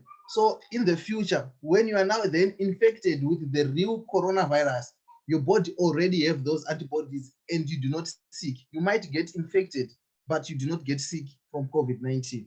So that is very important to learn. So the types of vaccines that we have at the moment, there are many different that have been produced across the world. Almost about 184 vaccines went on trial, and about 8 have so far been approved at the moment, because they have gone through all the clinical phases. So we've got what we call DNA vaccines. These ones are not very useful because not a lot is producing them. They are called Inovio, one of the companies that produces. Then we've got RNA vaccines. These have been produced. So we have got Moderna and Pfizer as examples. So I can take you to this picture here. It then explains what happens within a human cell, immune cell. So we have got these strands. You can see those things that I was calling like a ladder. That's the DNA of a virus. So the DNA contains a genetic code that produces proteins. You know, we need to produce proteins for us to live. So those proteins, the code, the DNA will be in the nucleus of a cell. They produce a code which is given to the RNA, which is the ribonucleic acid, which is the messenger. That's why you see, but yeah, on most vaccines, they say mRNA. It's just a messenger which carries the code to the cytoplasm and then the protein making machine, when they get the code from the RNA, they then produce this protein. So this is the process of vaccination. So we can start the process from the DNA, or we can cut it off to start it from the mRNA, or we can start it from the protein. So the different types of vaccines will be dependent on which stage they want to start their vaccination. So you will see that we've got the RNA vaccines. They just produce the messenger RNA that is injected in your body, and then you produce the proteins, and then your body will recognize those proteins as foreign, and then they'll produce antibodies which are stored. And then we've got what we call viral vector. These are the Oxford, I'm sure Oxford AstraZeneca vaccine. You've heard about it, the Johnson & Johnson, which is being given in South Africa. And then we also have the Gamalaya Sputnik from Russia, which we heard that we are getting about 12,000 doses as a donation. So these are what we call viral vector. Viral vector, it means that we take a virus which is not COVID-19, but which is not harmful to the human body. We inject that viral vector with proteins from COVID-19 virus, and then we inject you. So we are giving you a virus which we know is not harmful to you, but it contains some properties from the coronavirus, and then you produce your antibodies. When you get infected with COVID-19, your body will remember from the proteins from COVID-19 and will kill the COVID-19 virus. Then we also have other different types, but I'll also just talk about inactivated viruses, because that's the vaccine that we are using in Zimbabwe at the moment. So we have got the Synophm vaccine, which is an inactivated virus. So in an inactivated virus, we are actually taking the whole COVID-19 virus, the SARS-CoV-2, we are putting it in a lab and killing it using either heat, either chemicals, either ultraviolet light. We then kill it in a lab, and then after killing it in a lab, we then take the killed virus and we inject you that killed virus. So that killed virus is killed, so it cannot replicate in your body, so it cannot cause any disease. So afterwards, after you are injected, you produce your antibodies, you store your antibodies in preparation for the second time you are then infected with COVID-19 in real life, and then you can then kill that COVID-19. So you need to know it's an inactivated virus, which means it's killed, so it cannot cause any illness. And then why do we need to make 2 doses? As of now, most of the COVID-19 vaccines are given 2 doses, except for the Johnson & Johnson, which is being given in South Africa. That one is 1 dose only. But you need to know this graph that I'm showing you. It shows how the immune system responds. So when you get an initial infection, or when there's the first dose, you have got what we call primary immune response. It means your body will react by producing antibodies, but the reaction will be quite weak and very slow. So it produces very few antibodies, which goes down in time. Then by the second time you are then injected, the body now knows that this thing that infected me. So the secondary immune response is quite quick and very strong. So it produces a higher level of immune antibodies, and then they can stay in your body for a long time at a higher concentration for use in the future when you are infected with COVID-19. So this is the reason why we need two doses, because the secondary immune response is much stronger than the first one. So you see that people actually get side effects mainly from the second dose rather than the first dose, because on the first dose, the immune system, the way it reacts is slow and a bit weak. But on the second one, it's fast and strong. So you see that on your second dose, you might actually get more symptoms compared to the first dose in terms of side effects. So this is something that you need to know. So for some of you have taken the vaccine, when you are given the second dose and you start feeling something funny, it doesn't mean that there's a very big thing wrong with you. It actually just shows that your immune system is now working to constitute an immune response. Then we'll then talk about the clinical trials. What happens when you are preparing a vaccine? So vaccines go through phases. They go what we call preclinical trials. They then go on to phase 1 trial. So in preclinical trials, we are studying the vaccine in a test tube in the lab. We're not giving it to anyone. So we are testing it to see if it works. And if we see that it is working in a test tube, we then do what we call phase 1 clinical trials. When we just do it in very few people, maybe 20 people maximum, or 30, less than 50 people, where we want to test what is the right dose for this vaccine and to see if it is producing the immune response that we want. Is the body producing antibodies? So if we see that it's working and we figure out the dose, we then go on to phase 2 trial. So in phase 2 trial, we are now increasing the number of people into the hundreds, maybe between 150 to 600, somewhere there. We then now want to study if the vaccine is safe and if it is effective. So we then do those phase 2 trial to test for safety, effectiveness. Then on phase 3 trial, we are then expanding to cover thousands of people, maybe between 10,000 to 60,000 people. Again, we are still going to test the efficacy and the safety of the drug. And then if after phase 3, you can then apply for approval of the vaccine, and the vaccine can be approved. Normally, it takes about 10 years for this process to be completed. But with COVID-19, the vaccines were produced in less than 1 year, mainly because of the issue of funding, because it's very expensive. It costs millions to produce vaccines or new drugs. And many governments are not willing to sponsor new research on new drugs and new vaccines. But with COVID-19, there was no issue in terms of funding. So many companies, pharmaceutical companies, were begged by their governments to say, even if you do research and that research fails, the money that you would have used, you will be covered. So everyone was quick enough to do the studies because they're backing. Also,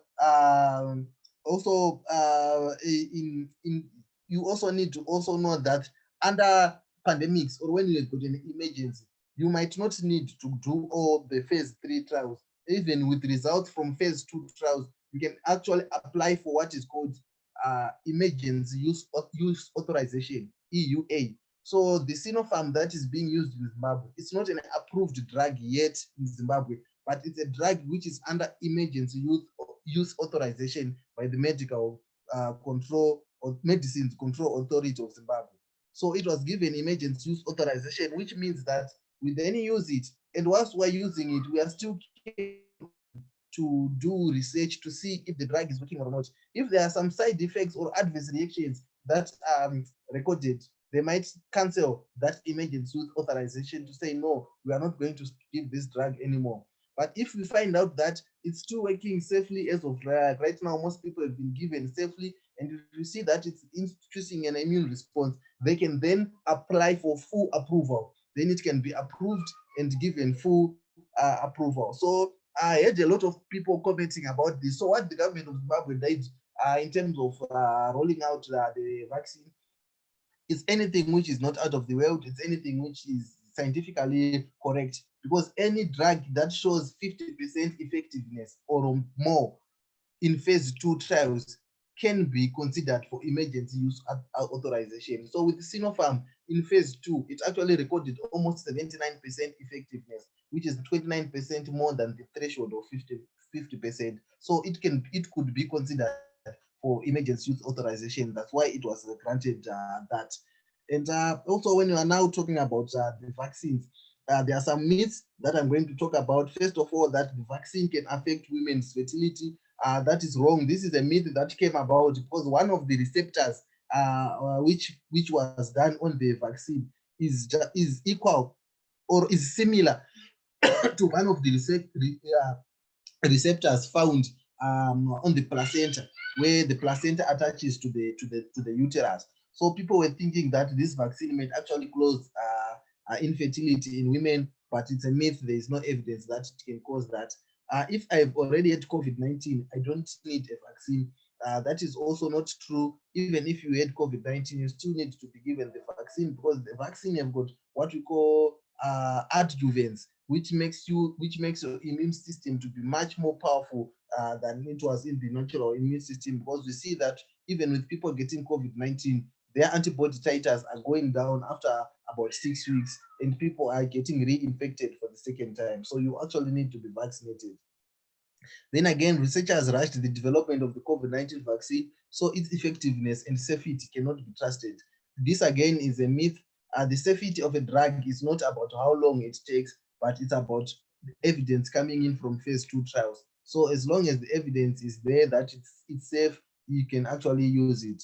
You can actually create something in 8 years, but that thing can still not be safe.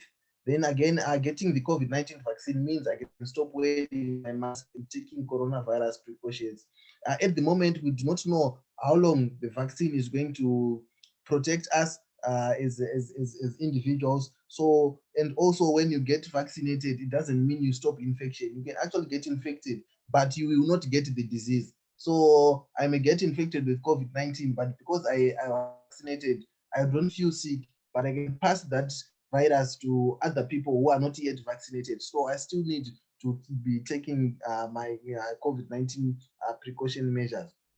And also getting the COVID-19 vaccine gives you COVID-19. That is also a myth. You don't test positive because the process does not inject you a live coronavirus. So you will not get COVID-19. The side effects of the COVID-19 vaccine are dangerous. This again is another myth. The common side effects that you face are what we call mild symptoms. Mostly you get pain on the injection site, redness, or even swelling, or you can get systemic symptoms, mainly headache or even dizziness, and maybe nausea and vomiting. But these are supposed to be mild and should be cleared within 3 days. I actually got my vaccination on Monday. Of course, I just feel a bit of pain on the injection site, but other than that, I was fine, and up to now, I'm still fine. The COVID-19 vaccine enters your cells and changes your DNA. Again, this is something that anti-vaxxers have been talking about, but if you look at the science behind producing a vaccine, there isn't anything in terms of changing your DNA. Nothing will actually go into your DNA. The process of going into your DNA is the process of going into your DNA is something which is very, very difficult. And scientists have actually been trying to do it for a long time because it can help in treating some genetic disorders. If we would actually change the DNA of a human being as simple as that, we could actually treat things like we could actually treat things like Down syndromes, and many other genetic disorders, but would simply change the defective gene. So it's not possible. And also the messenger RNA technology used to make the COVID-19 vaccine is brand new. Again, this is a myth.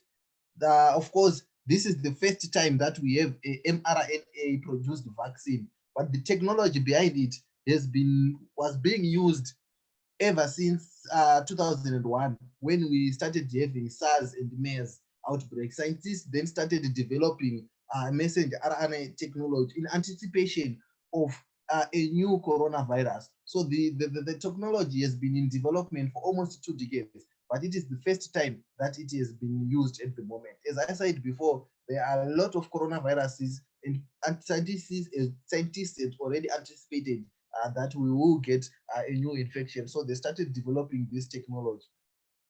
And then the COVID-19 vaccine was developed with or contains controversial substances. This is again another myth that you'll be inserted a chip or things like that. They are not chips to be inserted.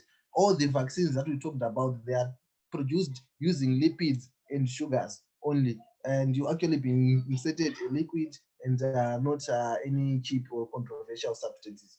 It's just the way other vaccines like immunizations were being done. And that another myth is now we can make an HIV vaccine because we have a vaccine for COVID. Or people question why we could develop vaccines for COVID, but we don't develop vaccines for HIV. It just has to do with the nature of the viruses themselves.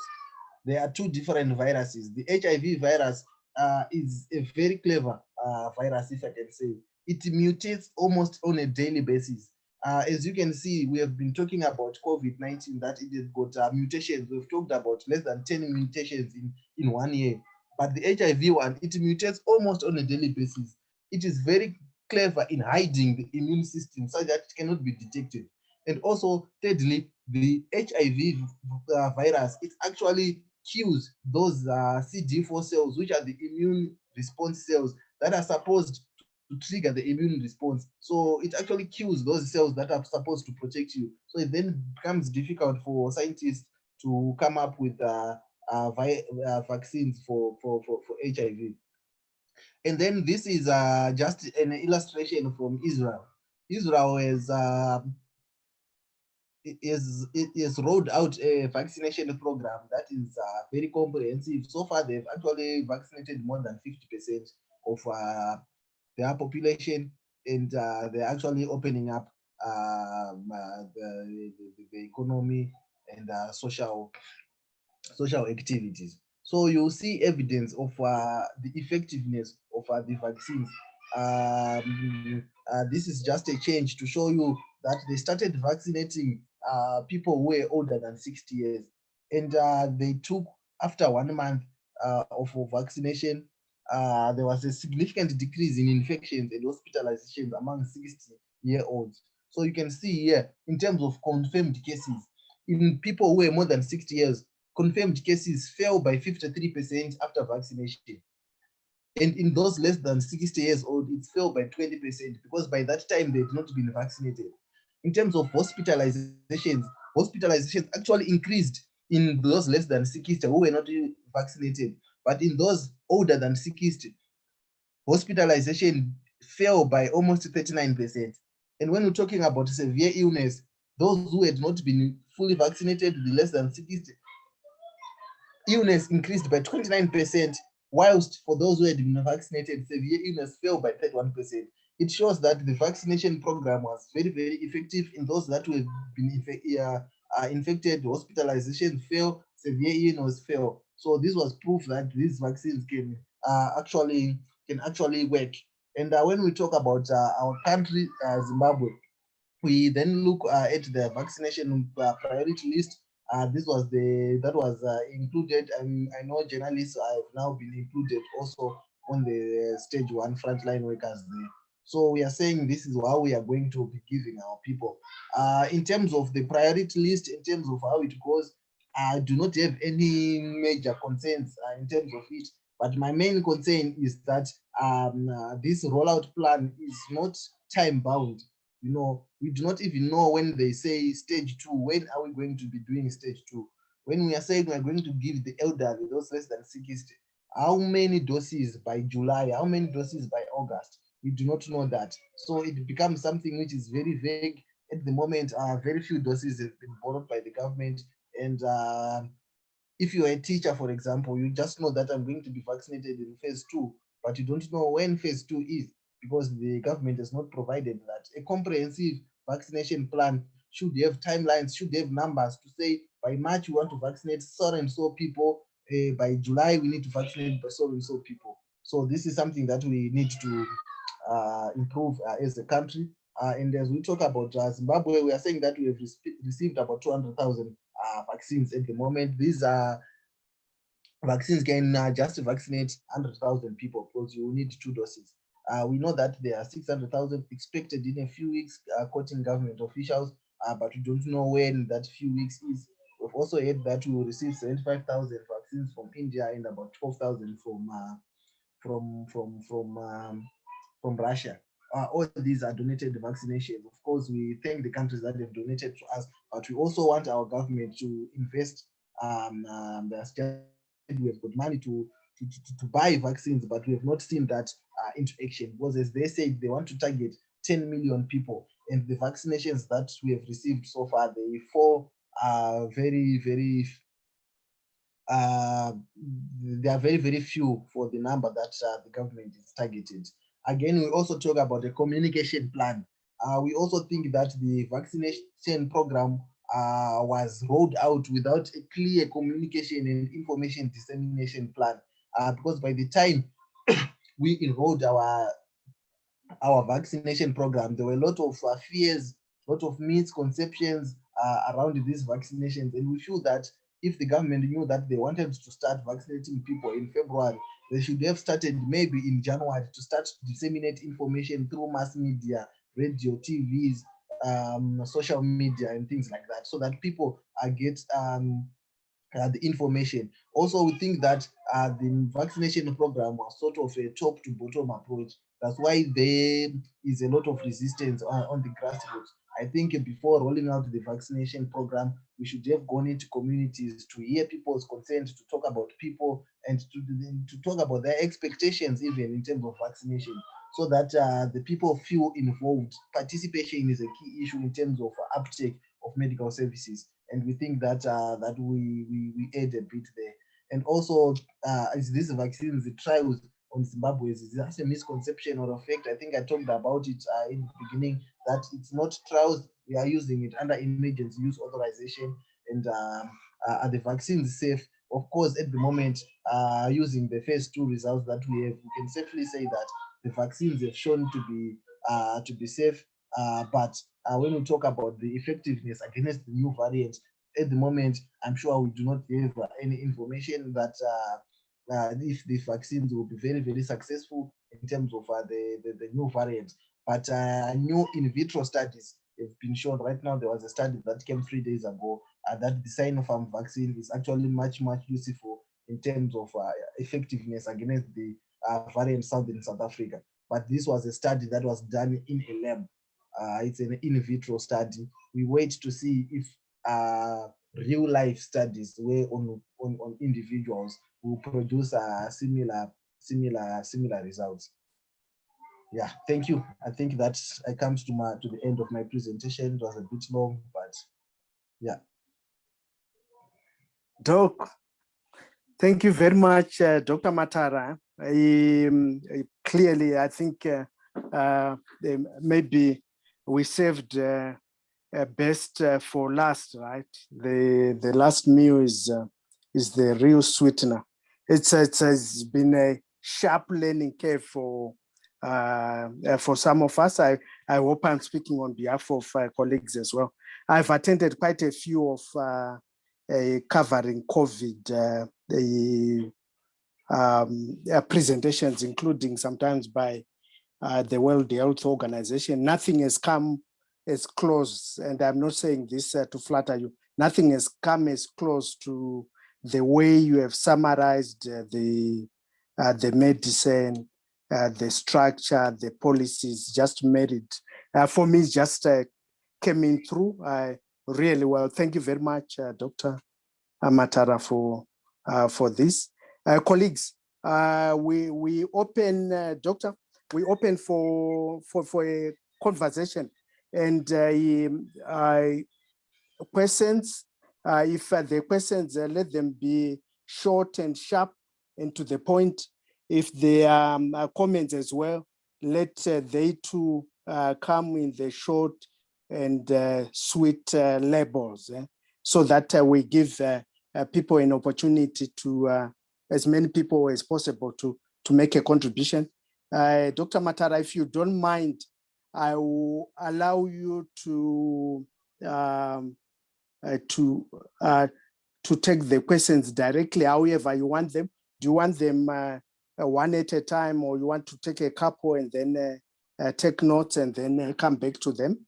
Or you would prefer that you deal with them as they come? Yeah, I can see that there have been some questions that have been posted on the chat room. Yeah. I can answer the questions as they come. Okay, thank you.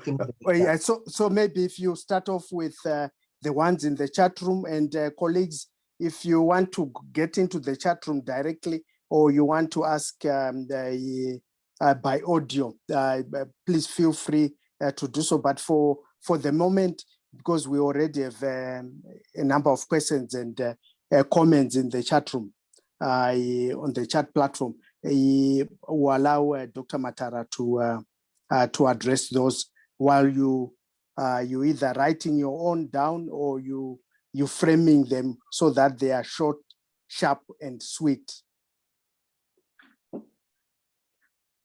All right, yeah. So the first question I see is, was the decision to take the Chinese vaccine taken out of recommendations by local medical practitioners, or the influence comes from intergovernmental friendship between Zimbabwe and China.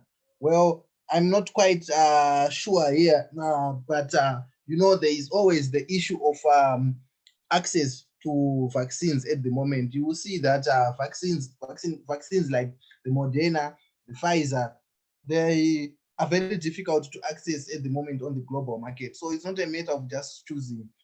If I want to get Moderna, because you might not get it, it's not available on the global market. So also it also plays that countries which have got more friendly relationships may actually provide vaccines made in their country. It's a possibility, but we know that the Medicines Control Authority of Zimbabwe, they are the ones who have the final say in terms of vaccine approval. They've told us that they got dossiers, they've got results of studies and trials on the Synophm vaccine, and they are the ones who recommended the vaccine to the government. So it's the Medicines Control Authority of Zimbabwe which actually registered this vaccine and approved it to have emergency authorization use.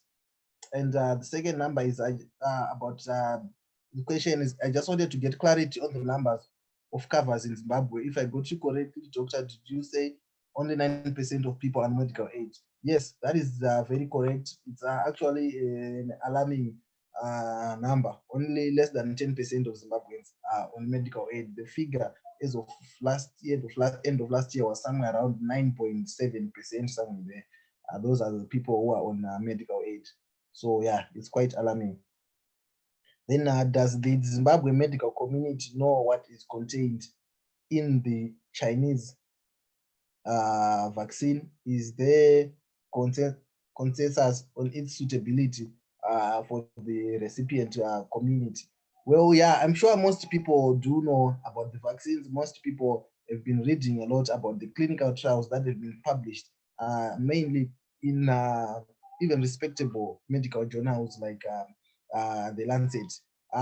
Some of the people were actually skeptical at first about this Chinese vaccine, but after going through detailed reading on the Synophm vaccine, to me as a scientist, there is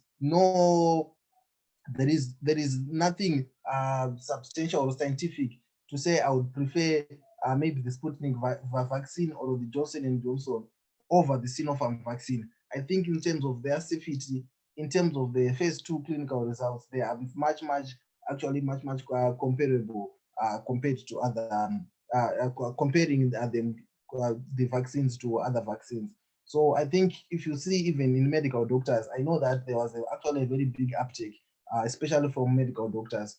Most people from our groups almost got vaccinated. Everyone I know actually got vaccinated of COVID-19 using the Synopharm.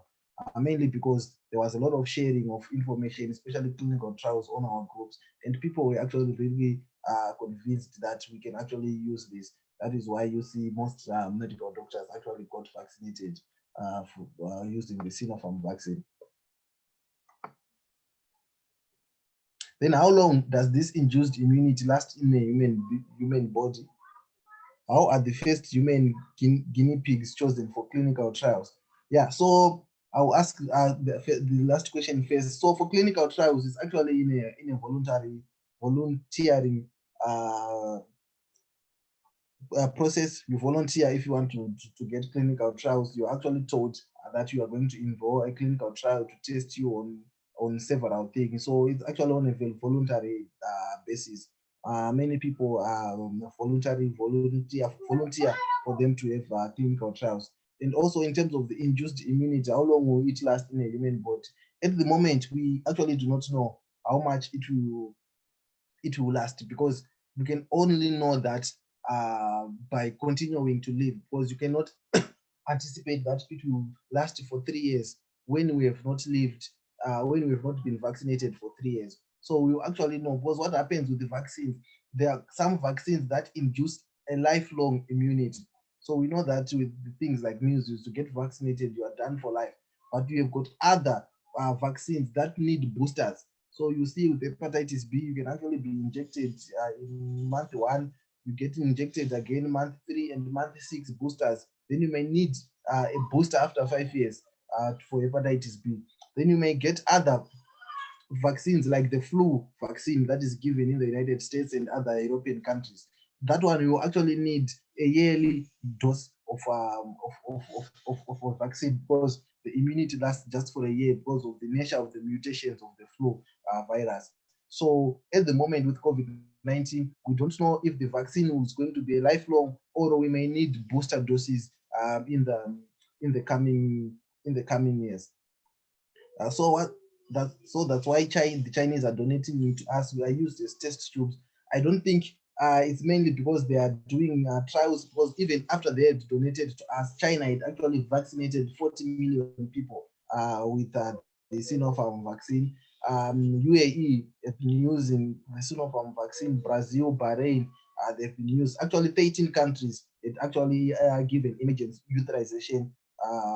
emergency authorization use for the Sinopharm vaccine before Zimbabwe started using us. So it's not like we are the first one who are being tested for the COVID-19 vaccine. UAE has given a lot of almost vaccinations to these people. So it's not only Zimbabwe only. If the process takes 10 years, is it safe to say that the COVID vaccines available now have gone through all the process? That is studies of risk and side effects and are safe for people to take. Yeah, the process, as I said before, it usually takes 10 years, mainly because first of all, there are not people who are just willing to volunteer for drugs. And again, there is also issue of funding. So this is the one which delays. So if funding and the people who are volunteering are there, the process can actually be reduced from 10 years, even to just like a year, like what happened with the Sinopharm vaccine. If you look at what happened to Moderna, when the Moderna vaccine, the scientists were given the genome of the virus by China on the 11th of January, because at that time China was the only country with confirmed COVID-19 cases. So that they are the only country that could actually produce a genome, like the genomic structure of the vaccine. So it availed it to the world on the 11th of January. And by then, companies were already in the process of making the vaccines using trials. So the phase 1 trial for Moderna, it actually just took 2 months only, because people were already ready to fund it, and about 20-30 people were already ready to volunteer to take part in the trial. So it was an accelerated response,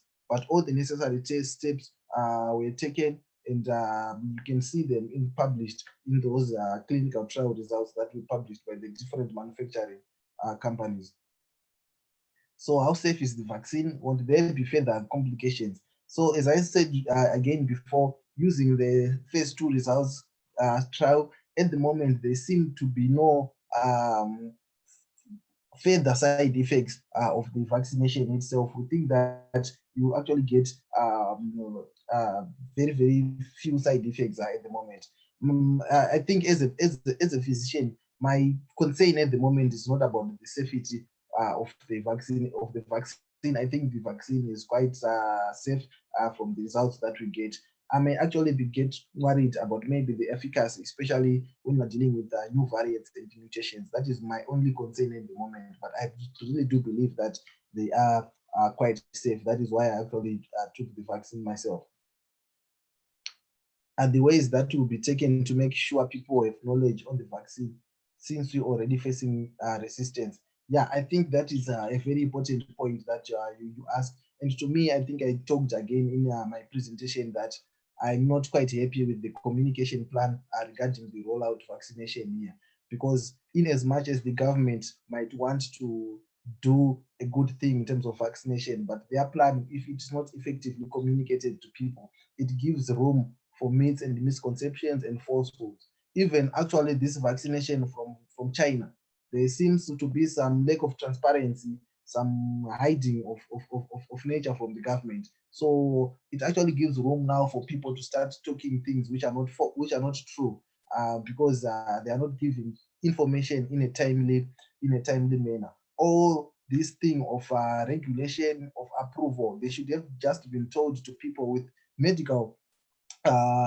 scientists leading the way. We should have people from the Medical Control Authority of Zimbabwe coming in on TVs, on radios, to tell people why they are approving the virus rather than to the vaccine, rather than to have politicians in front. It gives people some ideas to say, when you see a politician saying we're going to get vaccines, it doesn't instill confidence. But if there were medical experts who were put on the front, from immunologists to anyone who has been involved in it, I'm sure it would have gone a long way in terms of instilling confidence in people. Yeah, and I think those are the comments from the chat box.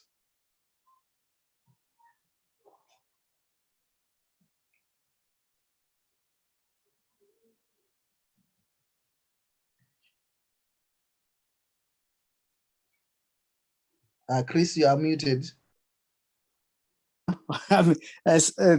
Sorry, Doc. I was asking if there are any further questions from colleagues. Please either raise your hand or just shoot, and while Dr. Matara is still with us.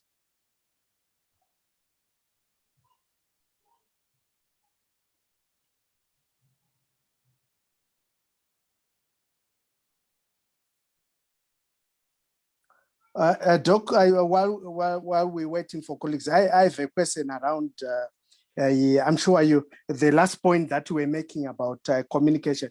Do you think it's still too late, since we are still at the very start of the vaccination program with the aim of getting a herd immunity? Is it too late to get a real media blitz and communication plan to unroll it and get a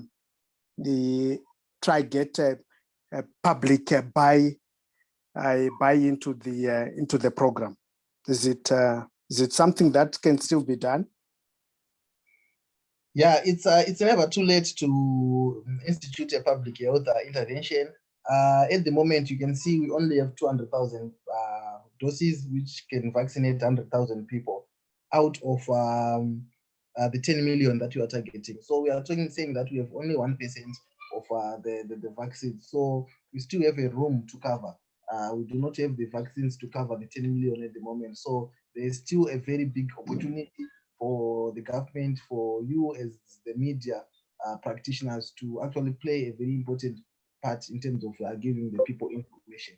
Because I'm quite sure that this 10 million, from the way the vaccines are being accessed and the availability of vaccines at the market, I'm sure we may need up to maybe the whole year to vaccinate the 10 million. That's just me. I'm not saying that is what is going to happen, but just judging from how other countries are accessing vaccines, and even for us to roll out a plan to cover 10 million, we might need actually the whole year. So there is still there's still time to institute a communication plan that can reach everyone, even on the grassroots.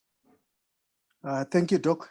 My second question is on, I can hear you invading the children's space there.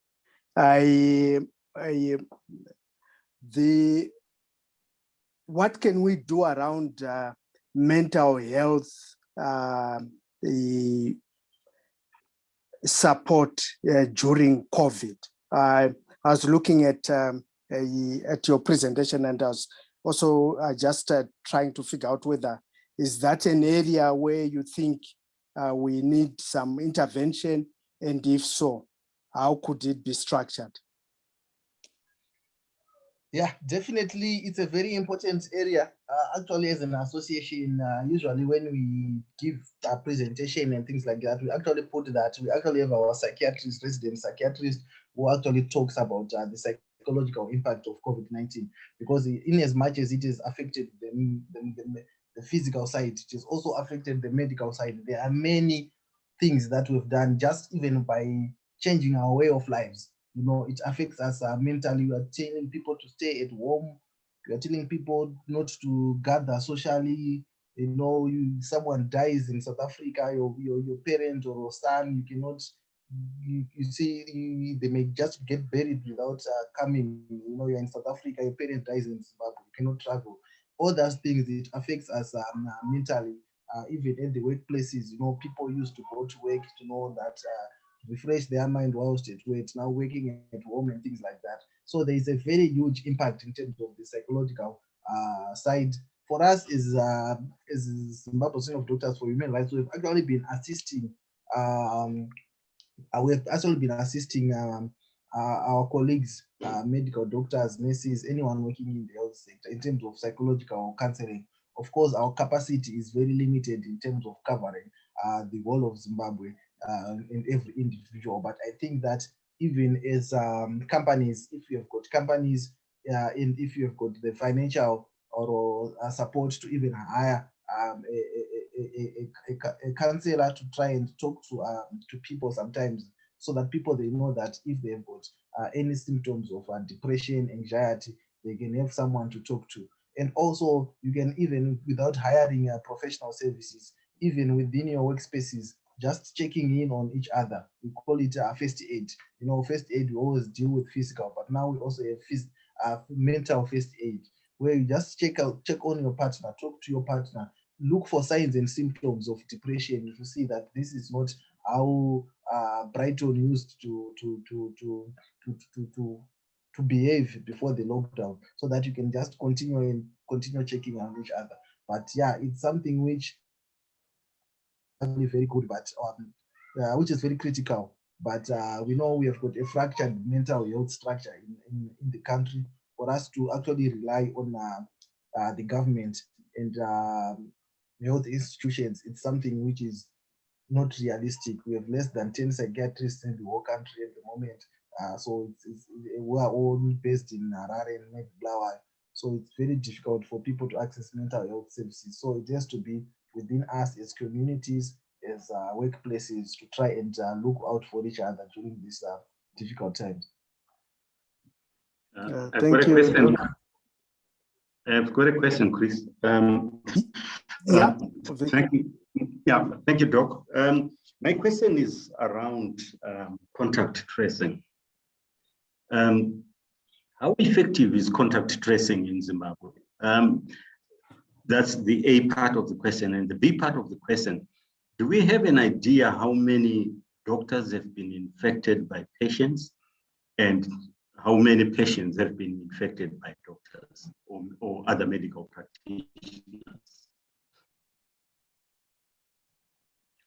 Okay. All right. Yeah. So contact tracing, it's a very useful public health intervention. I'm sure if you look at how China managed to control the COVID-19 pandemic, it was mainly through vigorous testing and then doing contact tracing and isolating everyone who have been contacted by a positive person. But you know, in Zimbabwe, the effectiveness is very low because we are not doing the correct contact tracing. You know, I used to write a lot about it, especially last year when COVID came. You would see someone's diagnosed COVID, they are just told to go and isolate at home. There is no follow-up at all, even to see if this person is adhering to strict control measures. Even people who were coming in from outside during around March, May, you would come to on the airport, you just be given a form and you'll be told verbally to go and self-isolate. No one would check at you to see if you are doing that at all. So the effectiveness of such a program becomes quite useless, if I can say. So it's something which could be useful if correctly implemented. But at the moment, because we actually we are not testing as much people and we are not doing proper follow-up, the effectiveness of contact tracing in this country is quite low at the moment. And then your second question, there is no statistics to say how many doctors or health professionals have been infected by patients. We know that as of last week, there were about a total of about 3,400 health practitioners, both nurses, doctors, pharmacists, lab technicians, everyone who have been infected since the pandemic came to Zimbabwe.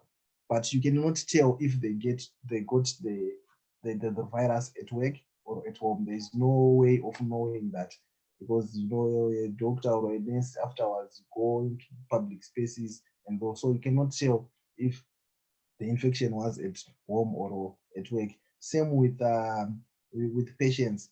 there is no information. I do not have information to see how many patients got the infection in a hospital.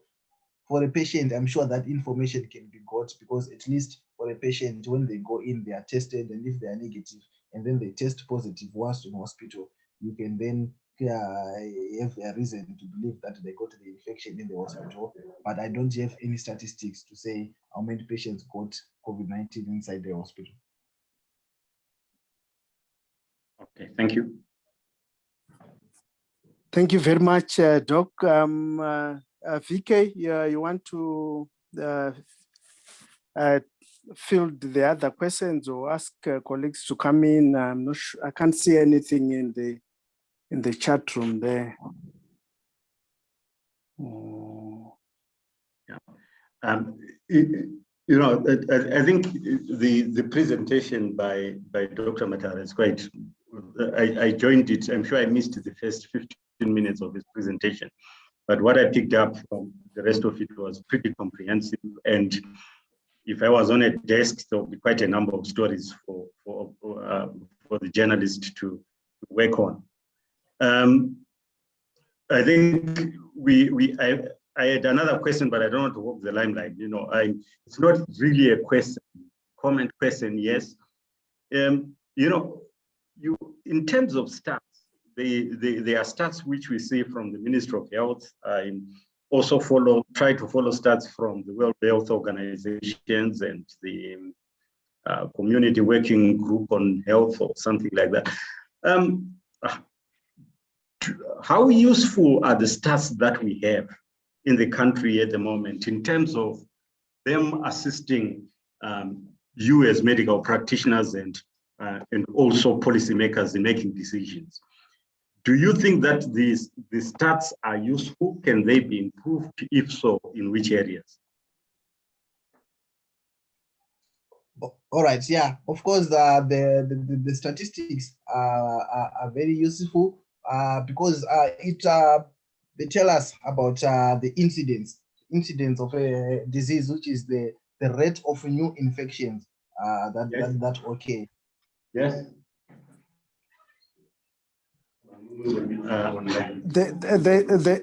There's a hand out there. There's a hand out there for, I think someone has a question. I can't, it's just one. I think it's Mr. Chauke. Mr. Chauke? Yes. Yes, it's Chauke. Yeah, Chauke, come through.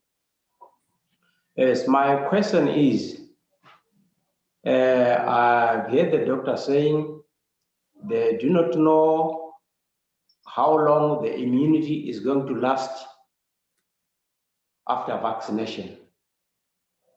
Can they say the vaccine is safe and effective, yet they cannot tell for how long it will be effective in that body? Can you safely say that it is effective, but we don't know for how long? That's my question.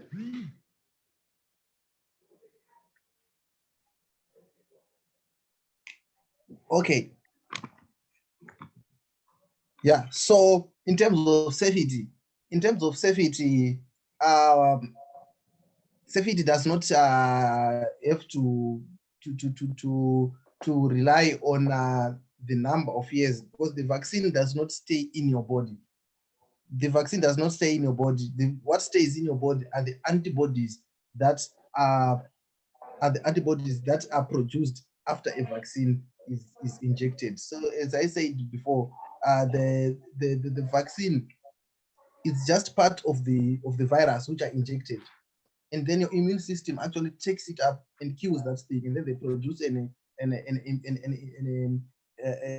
immune response. So what remains in your body are antibodies against that vaccine. So those antibodies are things that you produced in your body. So in terms of safety, it's not the nature about the number of years that it can stay, but it's the antibodies. It is the antibodies now that at the moment we are not sure how long they will last in a human body. because there is no way to predict how long antibodies last. You can actually tell them by measuring people as they live. So you cannot predict that. Of course, right now I've been injected with the vaccine. 3 weeks later, I now have the antibodies. They are there. I cannot say after 1 year they will still be there. They may be there, they may not be there. We can only see after I have lived for 1 year. So there is no way of predicting the future in terms of generation of antibodies. That's why we say that we don't know if they will still remain effective after 1 year. If we see that they are starting to go down, then you may need to get a booster shots of the vaccine. So that's why I said it will remain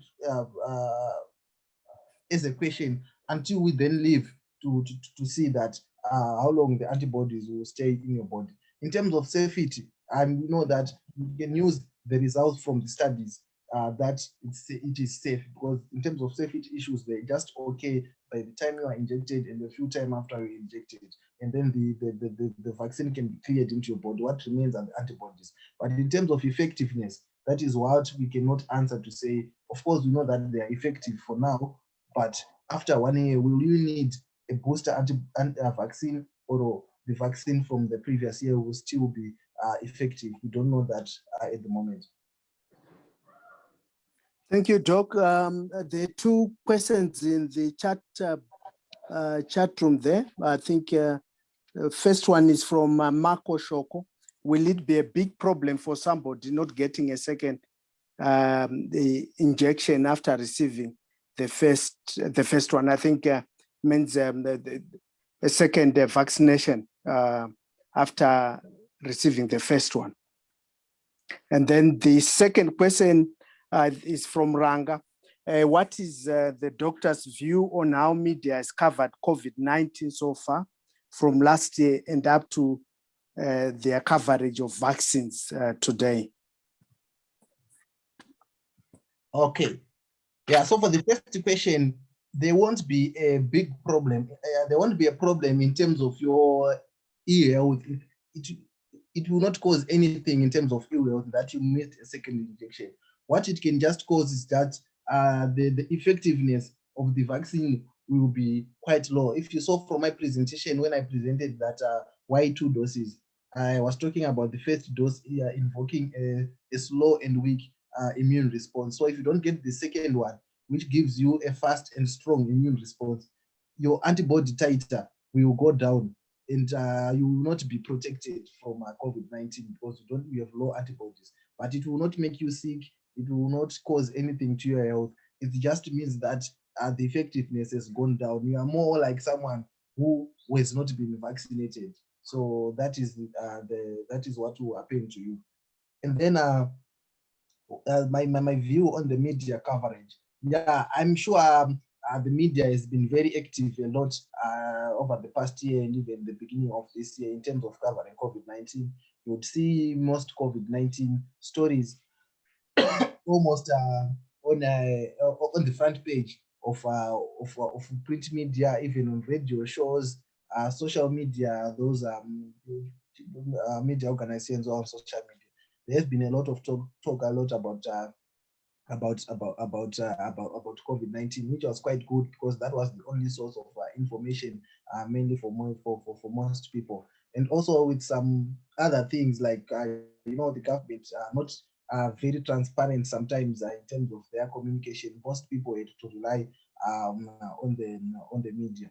And I'm also glad that you are also conducting such trainings. I'm sure that there will be need in the future. I think as Zimbabwe Association of Doctors for Human Rights, we are actually trying to plan in terms of teaching journalists some basic epidemiology terms. What is incidence, what is endemic, what is pandemic, what is mortality rate, how is it different from fatality rate? Because you would see that in some of the stories, they will be being mixed up, all those things, which almost distorts the meeting. The meaning. And also the second thing that we might need to teach people is to look at academic research publications. So you would see someone comment to say this vaccine is to have so and so side effects, or it has got so and so efficacy. And then you look at the source that they are talking about. Of course, it's something that has been published, but it's not peer reviewed.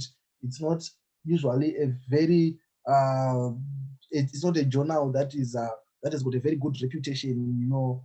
And you also, so those are some of the things that we also need to train journalists, or to say a publication is not just a publication, a scientific thing. You actually need to look at the type of trial that was done. Was it a randomized control trial? Was it an observational study? Because all those things are very important in terms of coming up in terms of coming up with stories. Yeah, but I'd like to say, I'm very happy that these stories continue to be covered up, and if we could capacitate our journalists to be able to interpret some of these things, they could report much better. Thank you very much, Doc. I take I'm trying to see if anyone else has a hand up. No hand up, no contribution in the WhatsApp chat. At this stage, maybe I hand over to my colleague VK to thank Dr. Matara and our colleagues today for today's session. As I said, from my part, we saved the best for last, and you came good for us. Thank you, VK.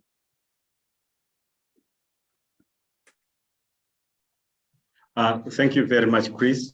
I think, as I said earlier, that was pretty comprehensive, and it's not always that media practitioners get the opportunity to interact with a medical doctor who speaks proper English and not the medical terms. Thank you very much for the information you provided, Dr. Matara, and thanks for taking this up on very short notice. We're jumping all over the place with Calvin, trying to secure someone to get to talk to us.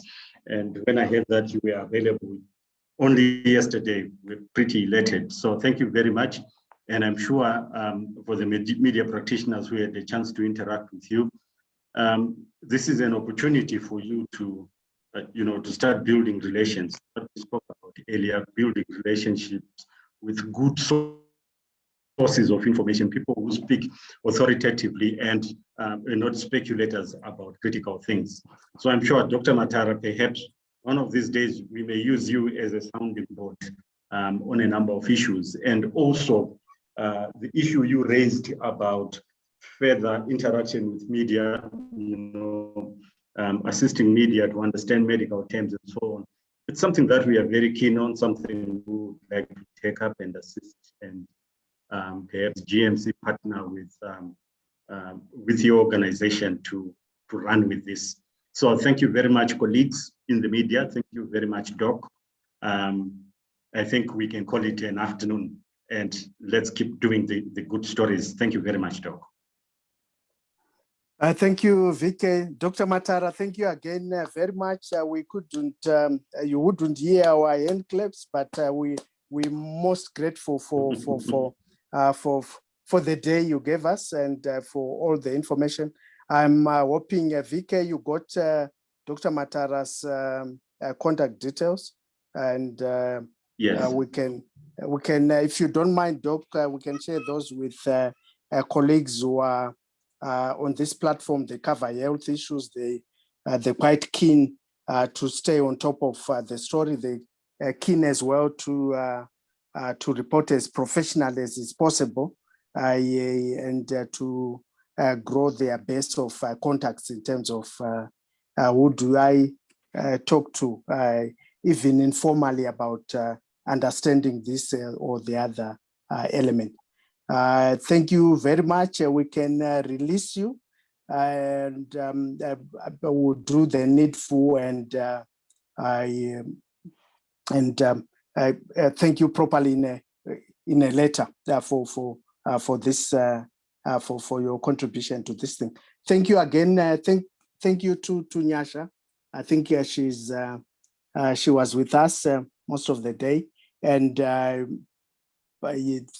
thank you, colleagues. We have just one more last thing after Doc is left for, I think, from GMC. Is Abigail still here, or there's Chido?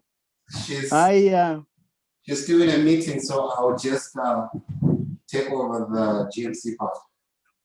Okay.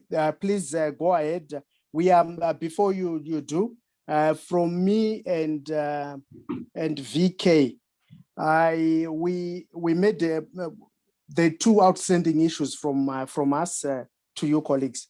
The first one is that we would like to give you some feedback on your individual stories, but on your story ideas.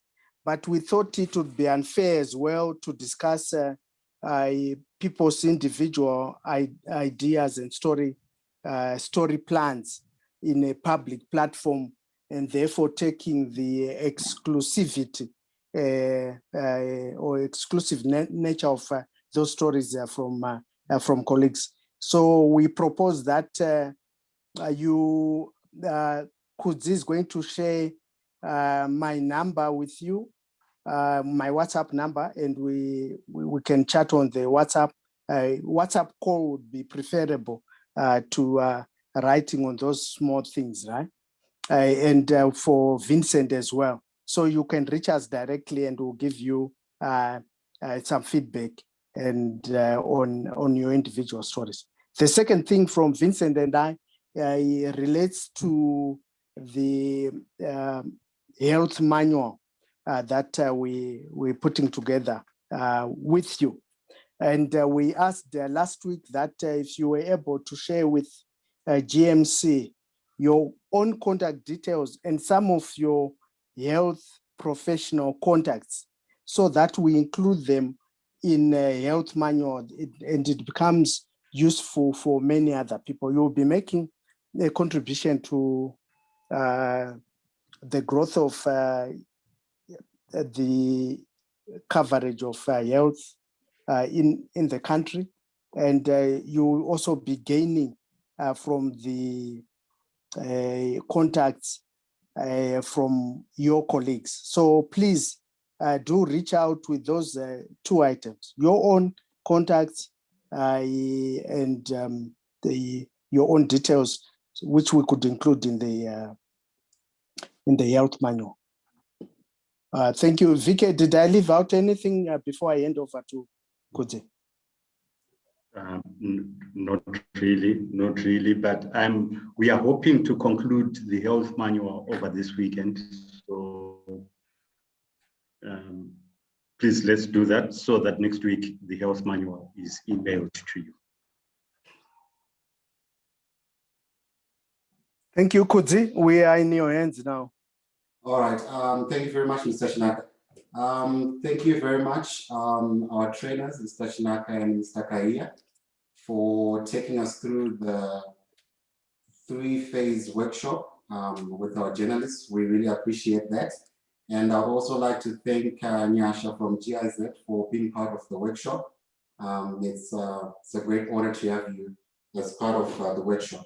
I would also like to thank Dr. Matara. Well, I think he has left, but we thank him very much for what he has done and the information that he has given us. I would also like to say to our fellow journalists that we are here for any assistance that you need in regards to the stories that you brought forward to us that you want to work on. We are here to assist you in any way that you would like. And I've been told by the finance team that I should share with you that for every story that you're going to write, if it's approved, you are going to receive a stipend for that. So let us continue writing those stories, and let us, continue bringing those ideas. We created a WhatsApp group. The fact that the workshop is over does not mean that we should stop communicating via that group. It's still open. Let us continue communicating our ideas, sharing stories, sharing any news leads that we would have seen or heard from the all the sources that we work with. That would really help. So I think from GMC, we thank you very much, the journalists, for being with us through this 3-phase workshop, and we hope to continue working with you in good spirits. And please keep safe, wear your mask and sanitize, and do not steam if you are not sick. This is according to Dr. Matara. So let us just be careful. Thank you very much. I think I'm done from my side. I don't know if Nyasha, you have something to say? I do not. I'm just turning on my my video to say goodbye. It's nice to to pop in, but thank you so much. This was an excellent program, and thanks for putting it together. All right. And I look forward to hearing from you, Kudzi, what comes of the stories that will be put together. Definitely, I'll do that. Okay, Mr. Chinaka, Mr. Kaya, do you have anything to say before we? Okay. Nothing other than to encourage colleagues, please, if you think we can offer you any assistance around your story ideas, we all dogs, but we still have a few teeth around. So please do come through. We are available to try nudge this program a little forward. It would be really nice, as Nyasha is saying, that we also see some really productive work that has come out of as a result of these training workshops that we have had in the last 3 weeks. Thank you very much, colleagues, for being part of this program. All the best in your careers. Look after yourselves. Look after everyone who cares for you. Be good citizens and responsible community members of our different communities. Thank you very much, and let's try make journalism make a contribution at least towards the management of health issues. Thank you, Mr. Shah. Thank you, everyone. Ranga, thank you very much. Thanks for all the assistance. Thank you. Okay.